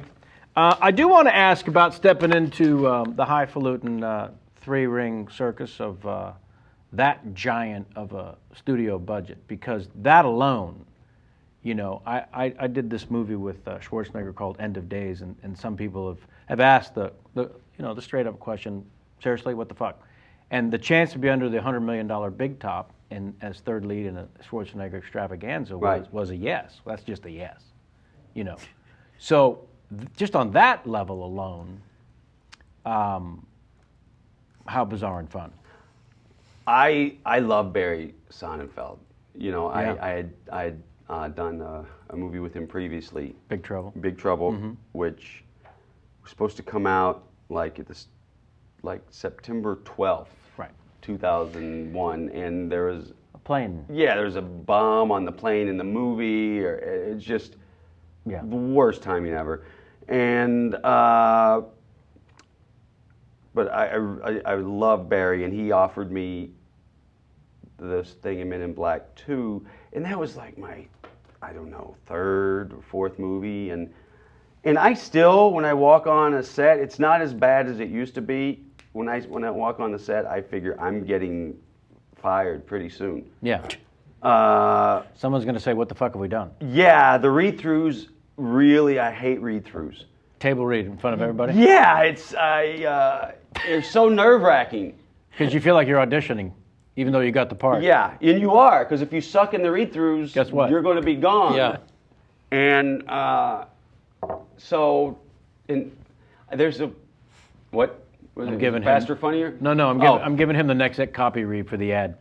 I have a funny story on Please. a read-through that I never told before. Oh,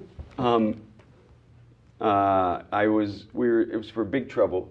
I get the gig. That was probably my first or second movie. and big heavy hitters, right? Tim Allen and Rene Russo. And Yeah, Stanley Tucci, Dennis Farina, Andy- Jason Lee, Tom Andy Sizemore, Richter. Janine Garofalo. Andy Richter, Janine Garofalo. I mean, so many people. You're up against And- the funny here. And Sofia Vergara. Hello. And Very young somebody. we're doing the read-through, and as soon they fly me down like first class and put me in, and I'm on the plane with all the actors. And I'm just, you think I'd be happy, but I'm just like, fuck, I am so fired. I don't know why they hired me. I don't want to get too happy because I'm going to get there and they're going to fire me. And then You're not just kidding or padding the situation. You No, really I was feel, really scared. I was like, and plus, I have a sprained ankle at the time, and the character doesn't have a sprained ankle, and no one knows. So as soon as I'm going to find out, not only is my acting going to get me fired, but I have a sprained ankle, they're going to fire me. As soon as I'm fired, Why is they he fire me. limping? They're going to. Yes. And I get down there, and then they put me in a suite. Sure. And I'm like, fuck, why'd they put me in a suite? Big basket, welcome basket. Yeah. And I was like, I can't enjoy any of this. The read-throughs tomorrow, I'm done. So we go to the read-through, and I'm sitting across from Stanley Tucci, Dennis Farina. I have every scene with Sizemore, and Barry Sonnenfeld's down here. Everyone's at the table. I'm a nervous wreck. So every line I have is with Sizemore. And so we're doing it for, I don't know, 4 or 5 minutes. And Sizemore, I give a line, and then Sizemore starts to give his line. He's like, you know what? Can you lose that fucking accent? Like, it's really bothering me. And he looks down at Barry like this. Where did you find this guy? And Sizemore is such a great actor. I'm like, I'm really fired. I'm really fucking fired. You know, I was sweating. And I look up and I look over at Stanley Tucci, and he's just like, and I just start wilting. Can I assume you were doing your own voice and not an accent? I was doing a little bit more of a Southern accent than I have. Okay. But in my mind, I felt like Sylvester Stallone and Rhinestone. If I'm going to die, I'm going to die my way. Nice reference. So I kept doing the fucking accent. That's a great pull. That is a nice pull, sir. We get farther into the reading, and about 15 pages to go. I give a line to Sizemore. Sizemore starts to say something back. He's like, what? You're still doing the accent. What the fuck? I don't know if those were exact words, but he was chastising me in front of everyone. God. So I was packing my bags, you know, and the... Checking flights. Yeah, but Sonnenfeld, everyone saw what was going on, and he came up to me after the reading. He says, "Don't change a thing. What you're doing great." And that calmed me down. But it was so. And Tom and I went on to get along really well. But I thought this story was going to end with he was pulling a prank. no. So, Fuck no. Let me ask you, years later when Sizemore gets busted by his PO, parole officer. Oh, wow. With an African-American dildo that he's using to produce a clean urine sample. How surprised were you? Oh, man, I just felt... I felt bad for him, man. I don't want to pile on Tom, but he did get me pretty good. Was it a black one? That was the giveaway to the parole officer watching. He would have gotten away with it, but all he could get his hands on was a black cock. Oh, well, if I had a nickel for every time I said that.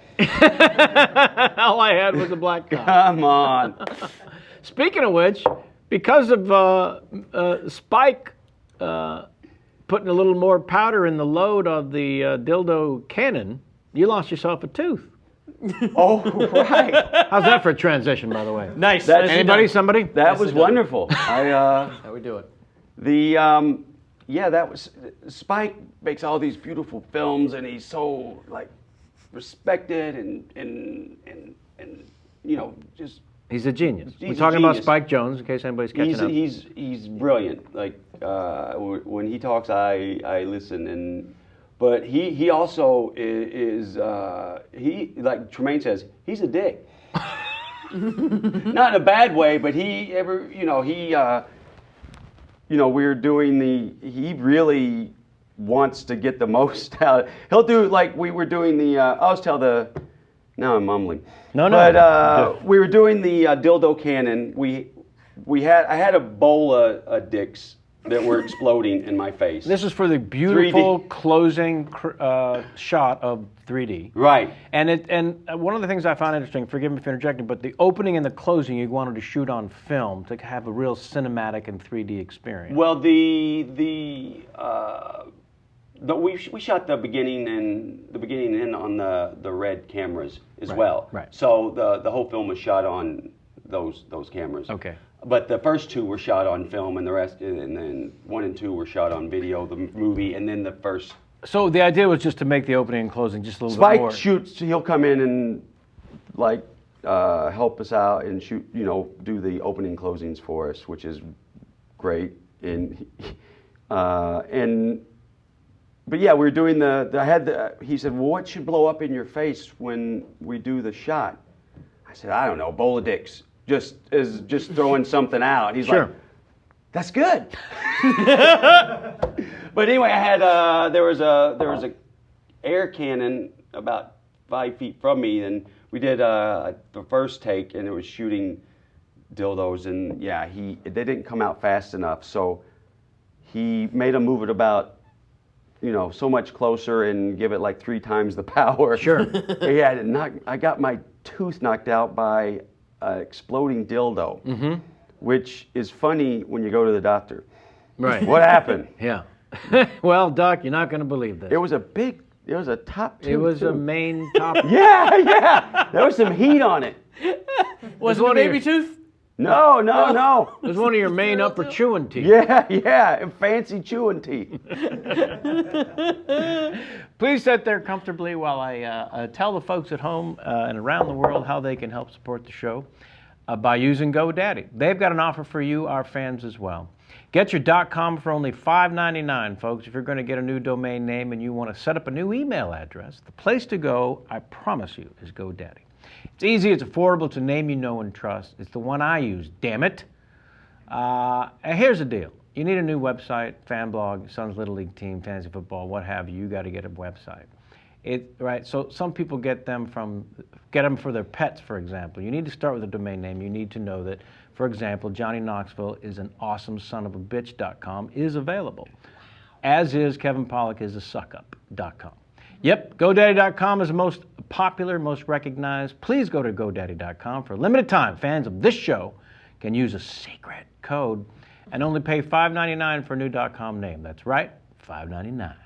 So go to GoDaddy.com, type in the code Kevin599 to spend a scant $5.99 for your registration of a new .com name today. GoDaddy.com. Do it. Can I ask what your email password? Kevin599.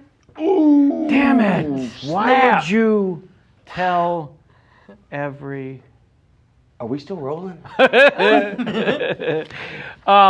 Yeah. So Spike Jonze from the beginning on board. Yeah, from Jeff and I. Jeff, I think wanted to. We were doing skateboard videos for a magazine. He was editor of Big Brother. Big Brother. I came in late to Big Brother near the end, and they had been doing skateboard videos before I got there. But I had the idea where I was going to test self-defense equipment on myself, and I was writing for magazines.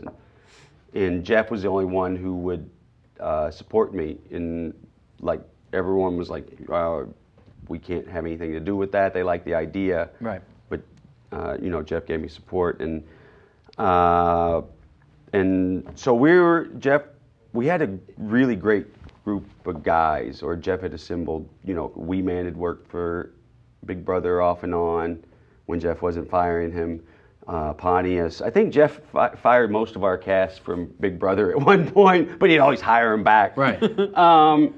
So we were trying to write a show, and our idea of a show was something like with stunts and pranks and a cross between The Daily Show and stunts and pranks. And Candid camera, that kind of thing. Yeah, well, the pranks, yeah. But then Jeff's like, well, and we had been approached by a couple people to do the shows, and just didn't seem right. And Jeff said I should call Spike, because he grew up with Spike in Rockville, Maryland, from their, like middle school. Yeah. And childhood friends. He asked Spike if he wanted to be involved, and he told him what we were thinking, and Spike said, oh yeah, I want to be involved, but I think maybe you're already, I don't know if he said it like this, but basically why don't you do what you're doing in the Big Brother videos? A little bit of focus. Yeah, and just take out the skateboarding, and just do what you do in the Big Brother videos. And so I guess we were already doing the show and we didn't know it. But so yeah, you get tips like that from him all the time. That kind of focus. Yeah. That kind of big picture. Sometimes somebody He's needs great at the big picture. to step back. Yeah. He thinks cinematic. Well, I mean, anything, whatever, like the business stuff, I just, Spike and Jeff will talk, and I'll be on the phone. But as you see in the way I play poker, I don't have the business head either. Money management? Money management? You need more Jews in your life. Yes. Am I wrong in this? Not a single Jewish cast member in Jackass. That strikes me as strange, because the I Jews think normally Spike- known Spike as may be- risk takers, Spike may have like Jewish. putting their bodies in danger. Right. Yeah. Tomfoolery? You always Tomfoolery, synonymous yeah. with the Jewish people? Well, Yeah. if you guys are, auditioning for if we do a Jackass 4 and you want to do some stunts, we Nice can going, think of something. fuckhead. I'm in. You got medical coverage? Oh, we got the best medical. I'm in. Yeah. Can you imagine them getting medical insurance? How is that That's even got to be a possible? third of your budget. We Sam on the show, he's like walking around with hand sanitizer all the time. Like, can't touch this, can't touch that. Who's walking around with hand sanitizer? What? Yeah, you do great on our set. Germphobe? Okay, dear diary, Sam is a germphobe. Yeah, you're not fucked at all. You won't touch anything. You touch everything with paper towels. Like, Why you gotta... Sam, get out from under the bus. My name's Sam Levine, and this is the Jackass Bukkake.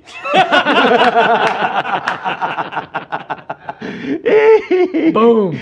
Yeah. I already have that footage. We didn't even need to shoot it. Perfect. Acquired footage. It works even better for the lawyers. It's already shot. Already got it. No one's hurt. Oh, man. All right, let's let the fans weigh in here for a second, because I just got to a couple. Let me get to a couple more here, please. BooRad_1016. That's a Twitter handle. @BooRad_1016. for your tweet 5. T5, T5, T5 forever now. I told Keckner on the drunk bus that he is part of the show every week, and he was quite tickled by that. He's thrilled. Because he just threw that up, by the way. The third time we got Really? to a tweet 5, he just did that. You just threw that together? And I don't believe it. It looks rehearsed and choreographed. Hey, come on. Yeah, but he didn't know we were using it, I think is what I was getting Oh, at. right. Yeah. Popcorn Sutton or Jesco White? Oh, man. See? That's a game I have to play? No, that's just a choice you got to make. I thought it was part of the game. Man, Popcorn Sutton, God rest his soul. Have you seen, I did an interview with Popcorn Sutton for Jackass World. I think you can find it on YouTube somewhere. He was a moonshiner.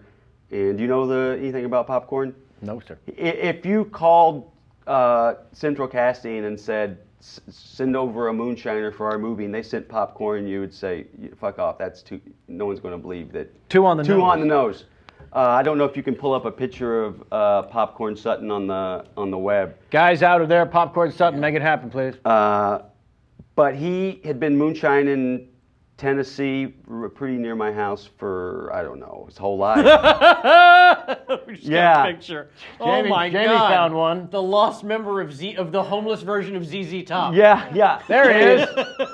But that's like, I think that's a mug shot. I mean, usually he's got his overalls on and everything. But he had been caught moonshining with 800 gallons and a firearm, and he was going to go away for a long time. And so I went to interview him, and he was just brilliant in the interview, just so funny and odd. Yeah. And there you go. Yeah. That's one to remember. And he showed me around his house, which everything was for sale. He had his headstone already carved. It said, "Popcorn says fuck you." And he's walking me through his house, and inside and there was a hand-carved Wow, look, they found it. Yeah. Wow, they're quick. Not bad, fellas. There was a hand-carved, like, wood plaque in front of one room. It was Popcorn's Watch Yourself, Fuck and Eat Pussy Room. And we reluctantly went inside, and his casket was there, which he'd bought 18 years ago. And there was a shovel there to dig his grave, and the flowers he was going to put on his grave. And it's really heavy stuff. But then you walk out of the door, and there's like 2 pairs of size 11D wide work boots hanging from a weird set of, like, this crazy pulley system and levers.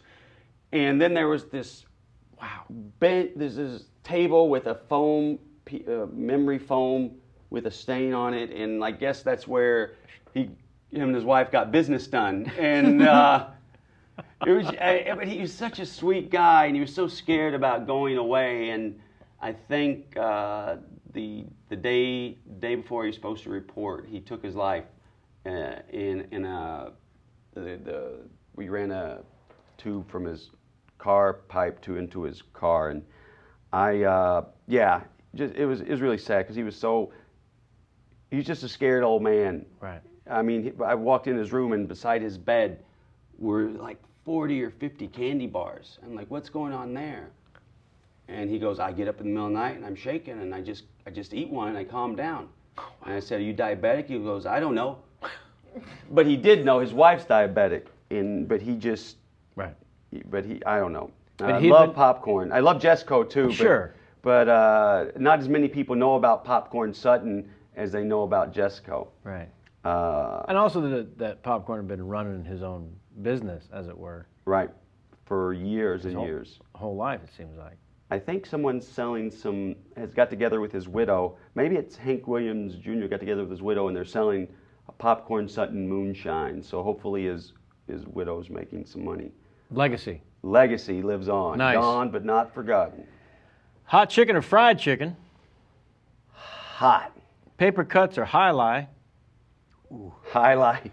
Yeah. There's a story. I was doing Big Trouble at that time, and I couldn't get hurt. All right, I can't get hurt.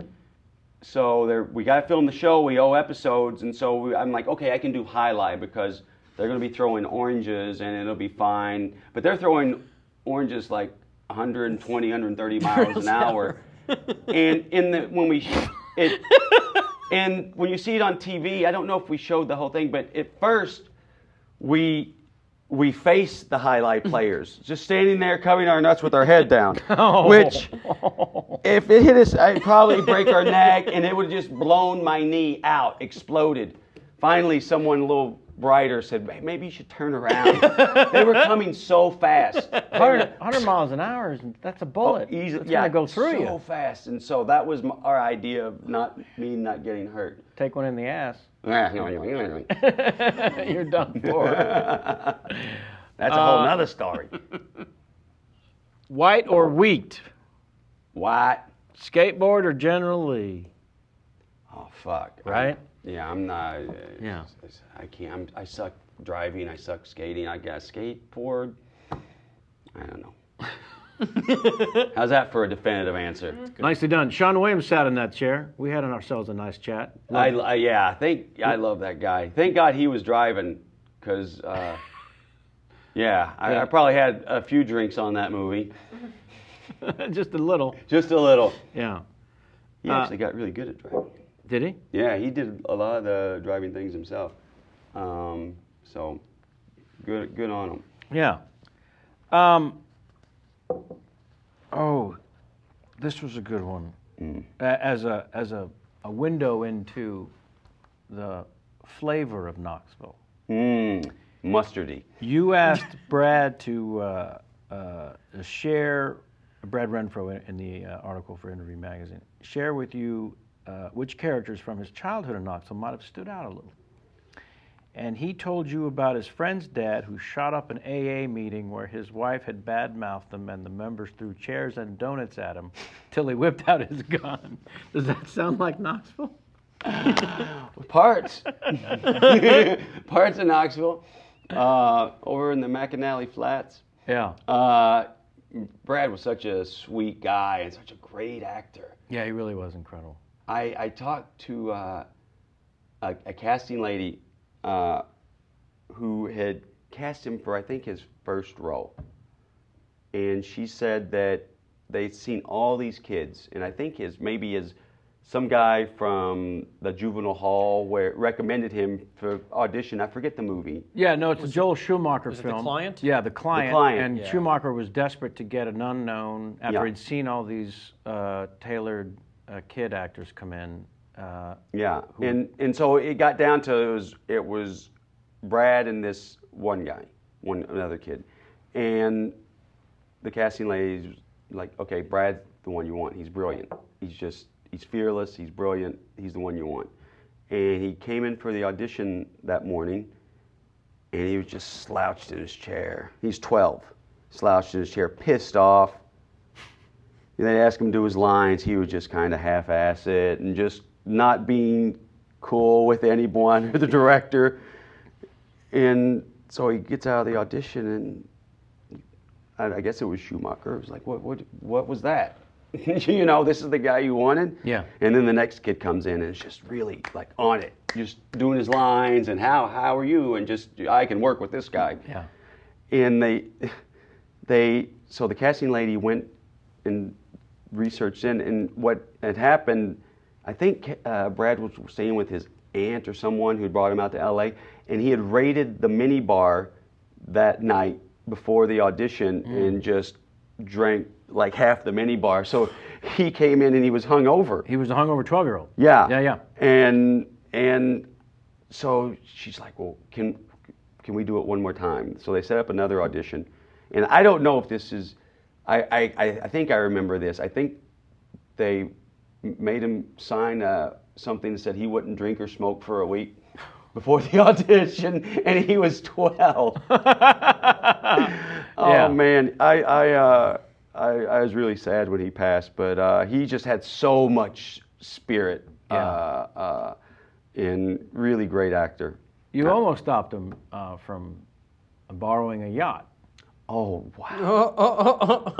I was with him that night, and we were Almost stopped him. Well, no, him and some buddies came down to Miami where I was filming Big Trouble. Right. And so we went back up to Fort Lauderdale where they were filming Bully, I believe. Right. And so we were hanging out and drinking, and I'd been there for, I don't know, 3-4 hours. And eventually I just ducked out and went back down to Miami. It was like an hour cab ride or whatever. And a couple of days later, I forget who I was talking to, they're like, wow, did you hear about Brad? I'm like, no, what happened? And then they told me the yacht story. Yeah. And I was like, that is awesome. I mean, it sucked for him, but I mean, just stealing a car is like, okay, that's everyone. It's been done. Yeah, but stealing a yacht, that is, I loved him, man. He's just borrowing it. Yeah. By the way. He just forgot to unmoor it from the dock. Yeah. Yeah. That was a real Knoxville move. You know? It's pure Knoxville move right there. That spoke to you from home. Yeah. Oh man. All right, you are doing exceptionally, by the way, and you're in bonus time now, so I thank you for that. Oh, no sweat. Yeah. I want to hear about a screening the third movie in a retirement home for a group of 7-year-old women, as well as a gay biker gang called the Bears. When it comes to, Oh my gosh. bingo. Bingo. Nice. That is a way to say thanks. Yes. That is a beautiful way to say Yes. thanks. Would you be known as a bear hunter? No, they filled me in when we shot in the Bear Club. We were asking because there's names. There's the biggest bears are the Grizzlies, and there's the Mama Bear and the Papa Bear, and the Goldilocks is the girl who hangs out with, you know.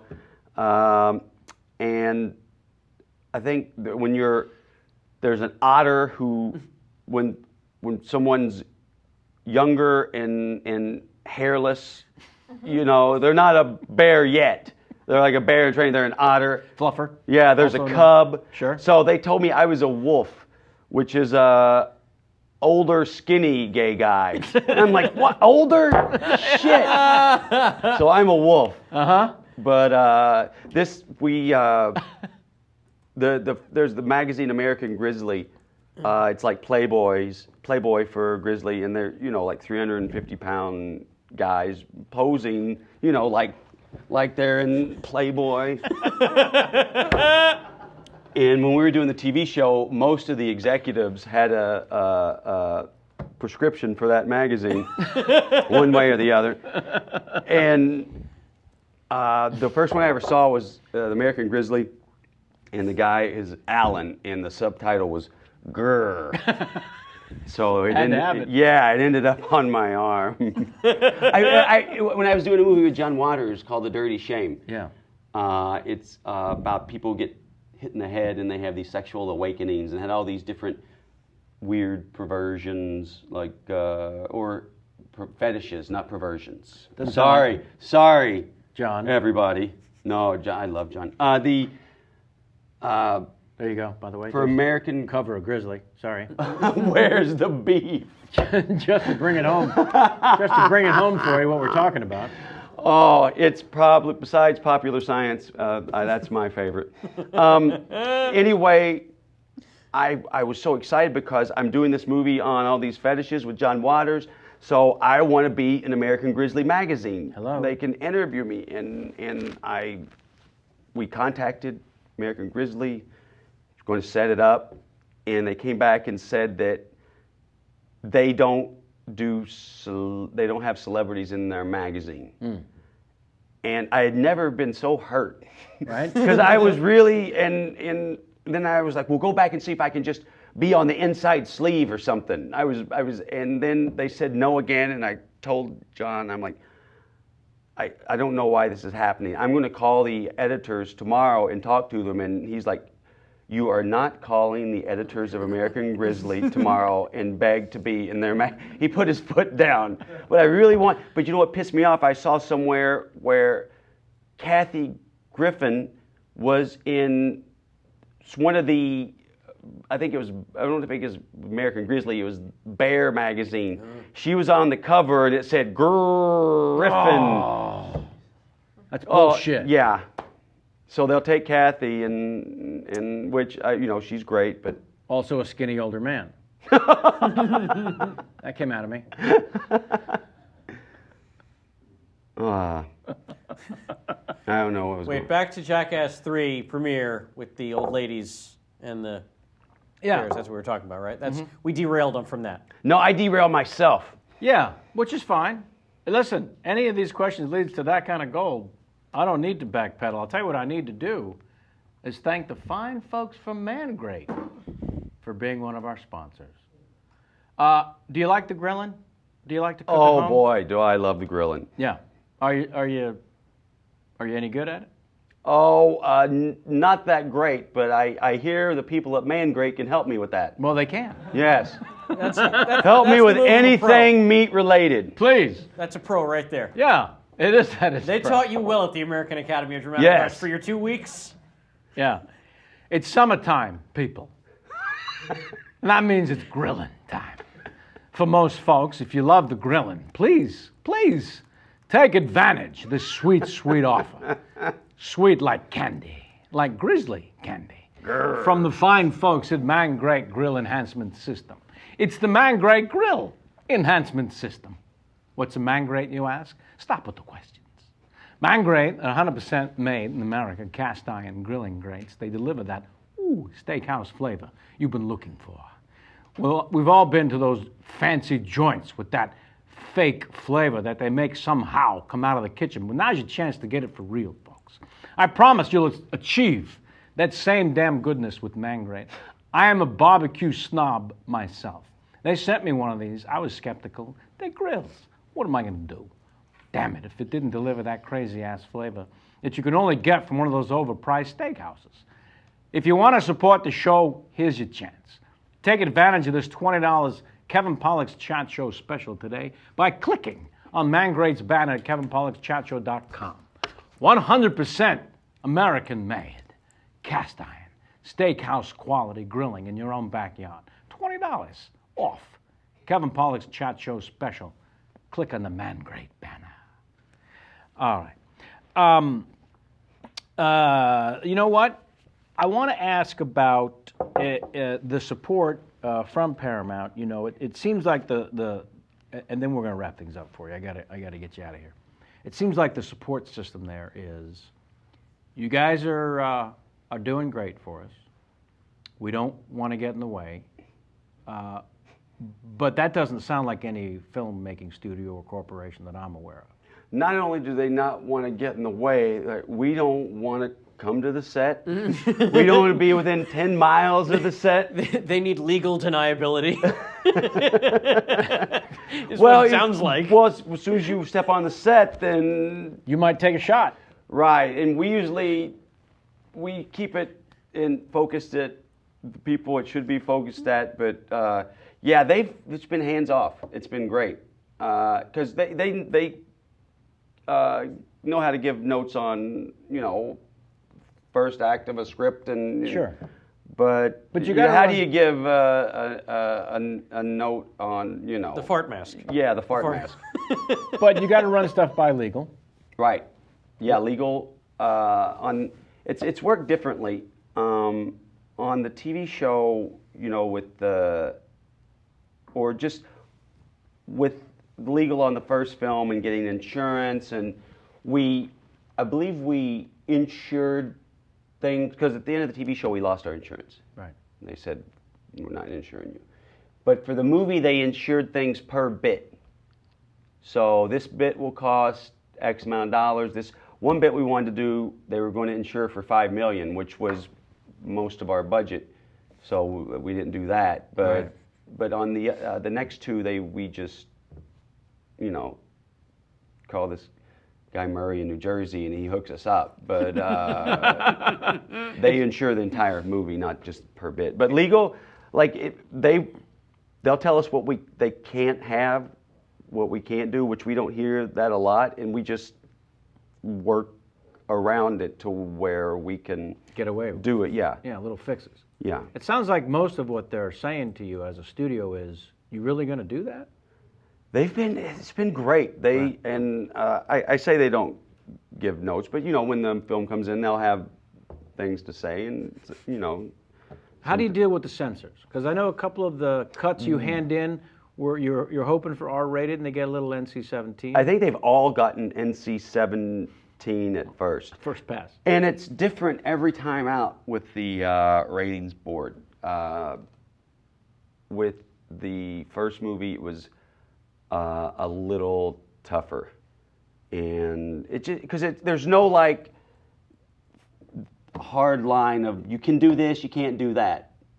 There's also no precedent for your kind of. No, and so we would get very funny letters listing things what you can and can't do from the ratings board. But on the last two, they didn't write letters. It would be verbal contact between Paramount and them, which bummed us out because we liked having that for posterity. Yeah. But say like on the thing where in Jackass 3 where Pontius, I threw underhand lobbed a ping pong ball to Pontius and he was naked and he batted it with his ding ding. Mm-hmm. And Bam tried to catch it in his mouth. Right. We shot that on The ball, not the ding ding. Yes. What kind of slow motion? Undercranked? The Phantom camera. Oh. The Phantom 3D camera, which they built specifically for us, and we used it for that kind of thing. But in real time, it takes two seconds to do that. But when we played it back, it was 40 seconds, and that was 40 seconds of cock. Yeah. And they just kept saying, no, you can't have that, you can't have that. And then we like... Because it was a time issue. It was too much cock, and he's got a big one, for too long. So we would try to whittle it down. We kept whittling it down. They're like, we'll make it 30 seconds of cock. And they still said no. Then we made it 20 seconds, and then the faster you make it go, the less funny it is because Right. it's It's greatly funny, super slow. super slow. Yeah. And finally, we just said, well, okay, how much cock for how long? They're like 10 seconds. You get 10 seconds of cock. Well, that in slow motion, you can't do it. So I thought it was brilliant the way you put the black bar over it when it wasn't being funny. Right. When the cock was not asked actually to deliver the funny. Right. You went ahead and covered it and let the rest of the gag kind of play out in super slow, which was Bam going for it or whatever the other physical comedy was.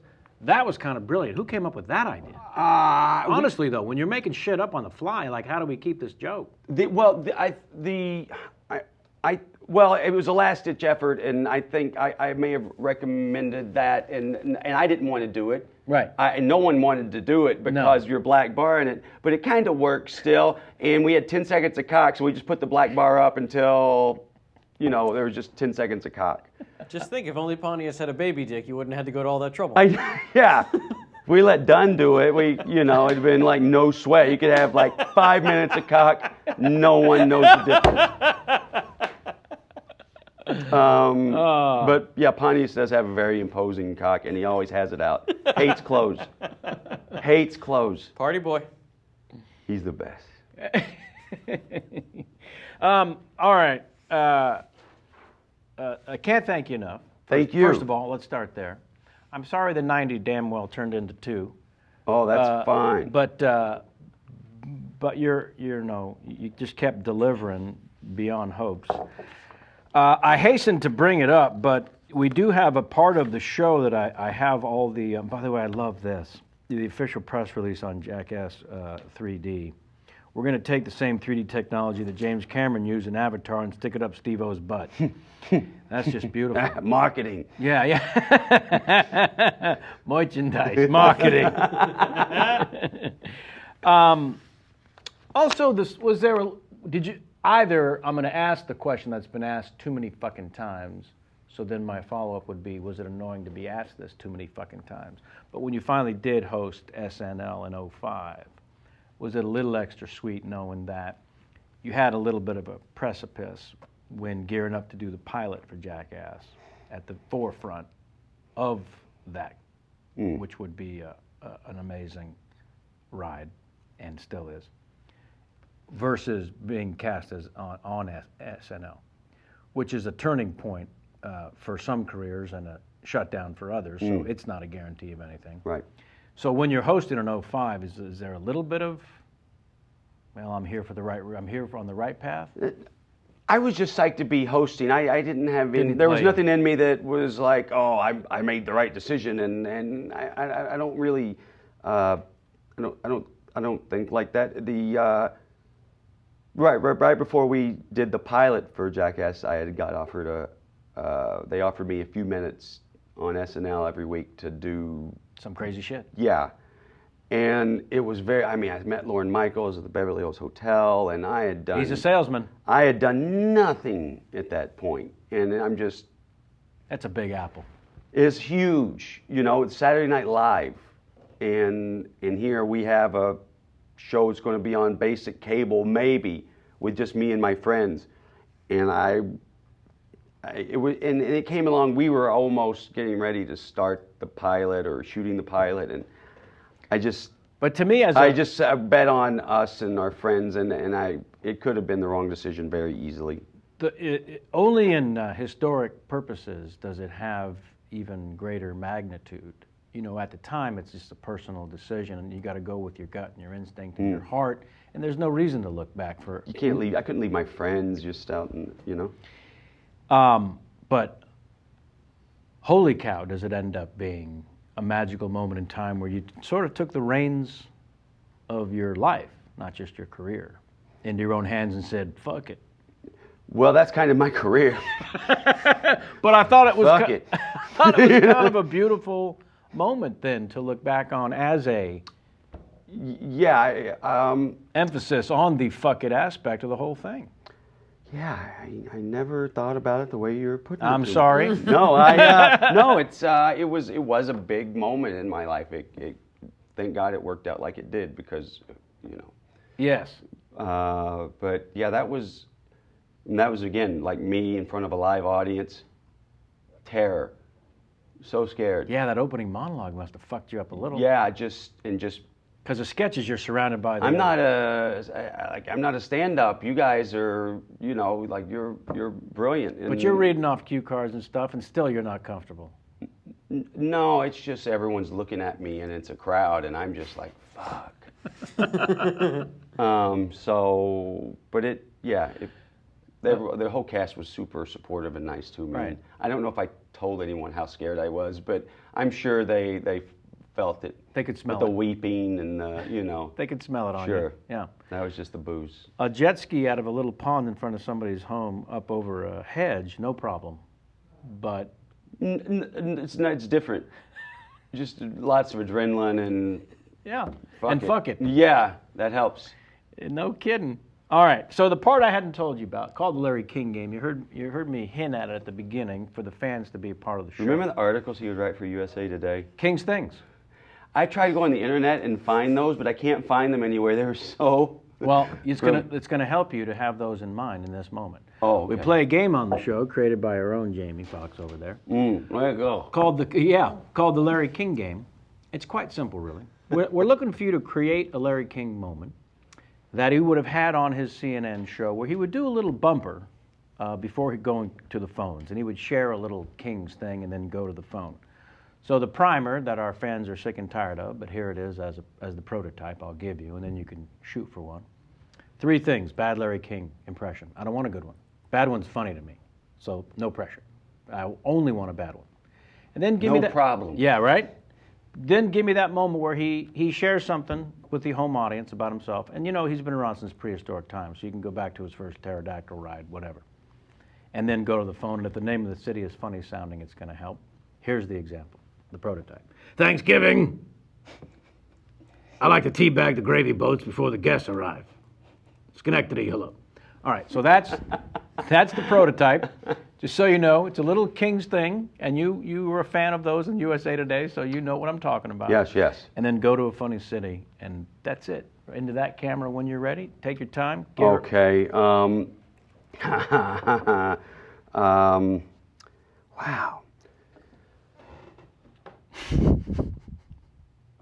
Yeah, I'm quick on my feet. This is right after he says, I don't want to stand in front of a crowd on my own. Right, you put him in front of millions of live viewers. Or 1,500, whatever Yeah, the number Whatever is. it is, whatever. I'll just use Thanksgiving. Yeah, please. Yeah. Thanksgiving, 11 years old, I shit in my mom's bed wide awake. She was very comforting and didn't tell everyone downstairs. Hello, Fingering Hoe, Arkansas. Fingering Hoe! That's it. That's all he has. Oh, man. True story. Yeah. It's the only way to do it. It's the only way to do it. Thank you so much. By the way, can I? Yes, if people are traveling today, what can we do? I just want to.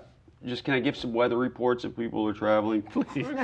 I'm waiting for my phone to come on, so in the meantime, waffle for me. Yeah. I will. What was the oddest thing? Oh, well, if you're traveling in Goobertown today, it is 99 degrees and sunny, so, hit the lakes, have a ball. Muff, I believe, Idaho, it is raining. Get out your umbrellas. It's 57 degrees right now. Muff? Get your rubbers on if you're in Muff. Knob Lick, Kentucky. Woo! Man, it is hotter than a 10-cent pussy. 102 degrees in Knob Lick, Kentucky. Hump Tulips, Idaho, 61 degrees and cloudy. And I could go on Crapo, Maryland, Gayville, Buttsville, Fuckane, Coxsackie. Those are all places. Yeah, I have them all on my phone. Now you know when the question comes up, what does Johnny Knoxville have on his phone? Yeah. Weather reports from the funniest sounding cities in the world. Yeah. Oh man, that's fucking awesome. Thank you. All right, thank you. Honestly and truly. Huge fan of yours and pleasure to come on the show. No, truly. Sam Levine, Yeah, That's fair. All right, sit there uncomfortably for 9 seconds while I wrap things up there, if you would. Thanks to our wonderful guest, Johnny Knoxville, for all his time and ridiculously funny stories. And again, if you do want to support the show, honestly, it would help to go to our sponsors and let them know that you love us. Not kidding around. It really does make a difference. Thanks to Dr. Chen here in the studio, Jamie and Sam, as always. Out there, you've got Justin, Josh, and J-Mac, the 3 killer J's that run the shuttle from out there, and Samantha Ward on makeup, doing a nice little dusting to take some of that shiny Jew sheen off my forehead. Signaling ships at sea with that forehead. And of course, Elaine Ewing, our social maven. Who am I forgetting? There's always someone. Adam, our intern, is back! He's alive! He's alive! We've missed him horribly, and he came back today, and all is well, and we're thrilled that Adam has rejoined the fold. All right, we are off next week as someone has foolishly agreed to sponsor me into the World Series of Poker main event. I'll tell you more about them and that fine company soon. Very excited to be playing in the main event. The anger on Sam's face. No He anger. can't be happy for you. Right? It's future disappointment. It's knowing that I'm going to have to hear the story about how he got bounced out of the tournament on the worst bad beat. Oh, it's like sitting on a plane next to him back from Kansas City. There it is! Hey, yo! I deserve that one. Reap what you sow, mofo. Matt Walsh on the 15th and the great Richard Schiff on the 22nd of July. We'll check the schedule for upcoming. Phil Rosenthal, bless him, and his family had a funeral to attend back east and missed out on today. And our wonderful Johnny Knoxville was unbelievably kind to say yes instantly under the gun. So Only time he says no is if you ask him if he's had enough.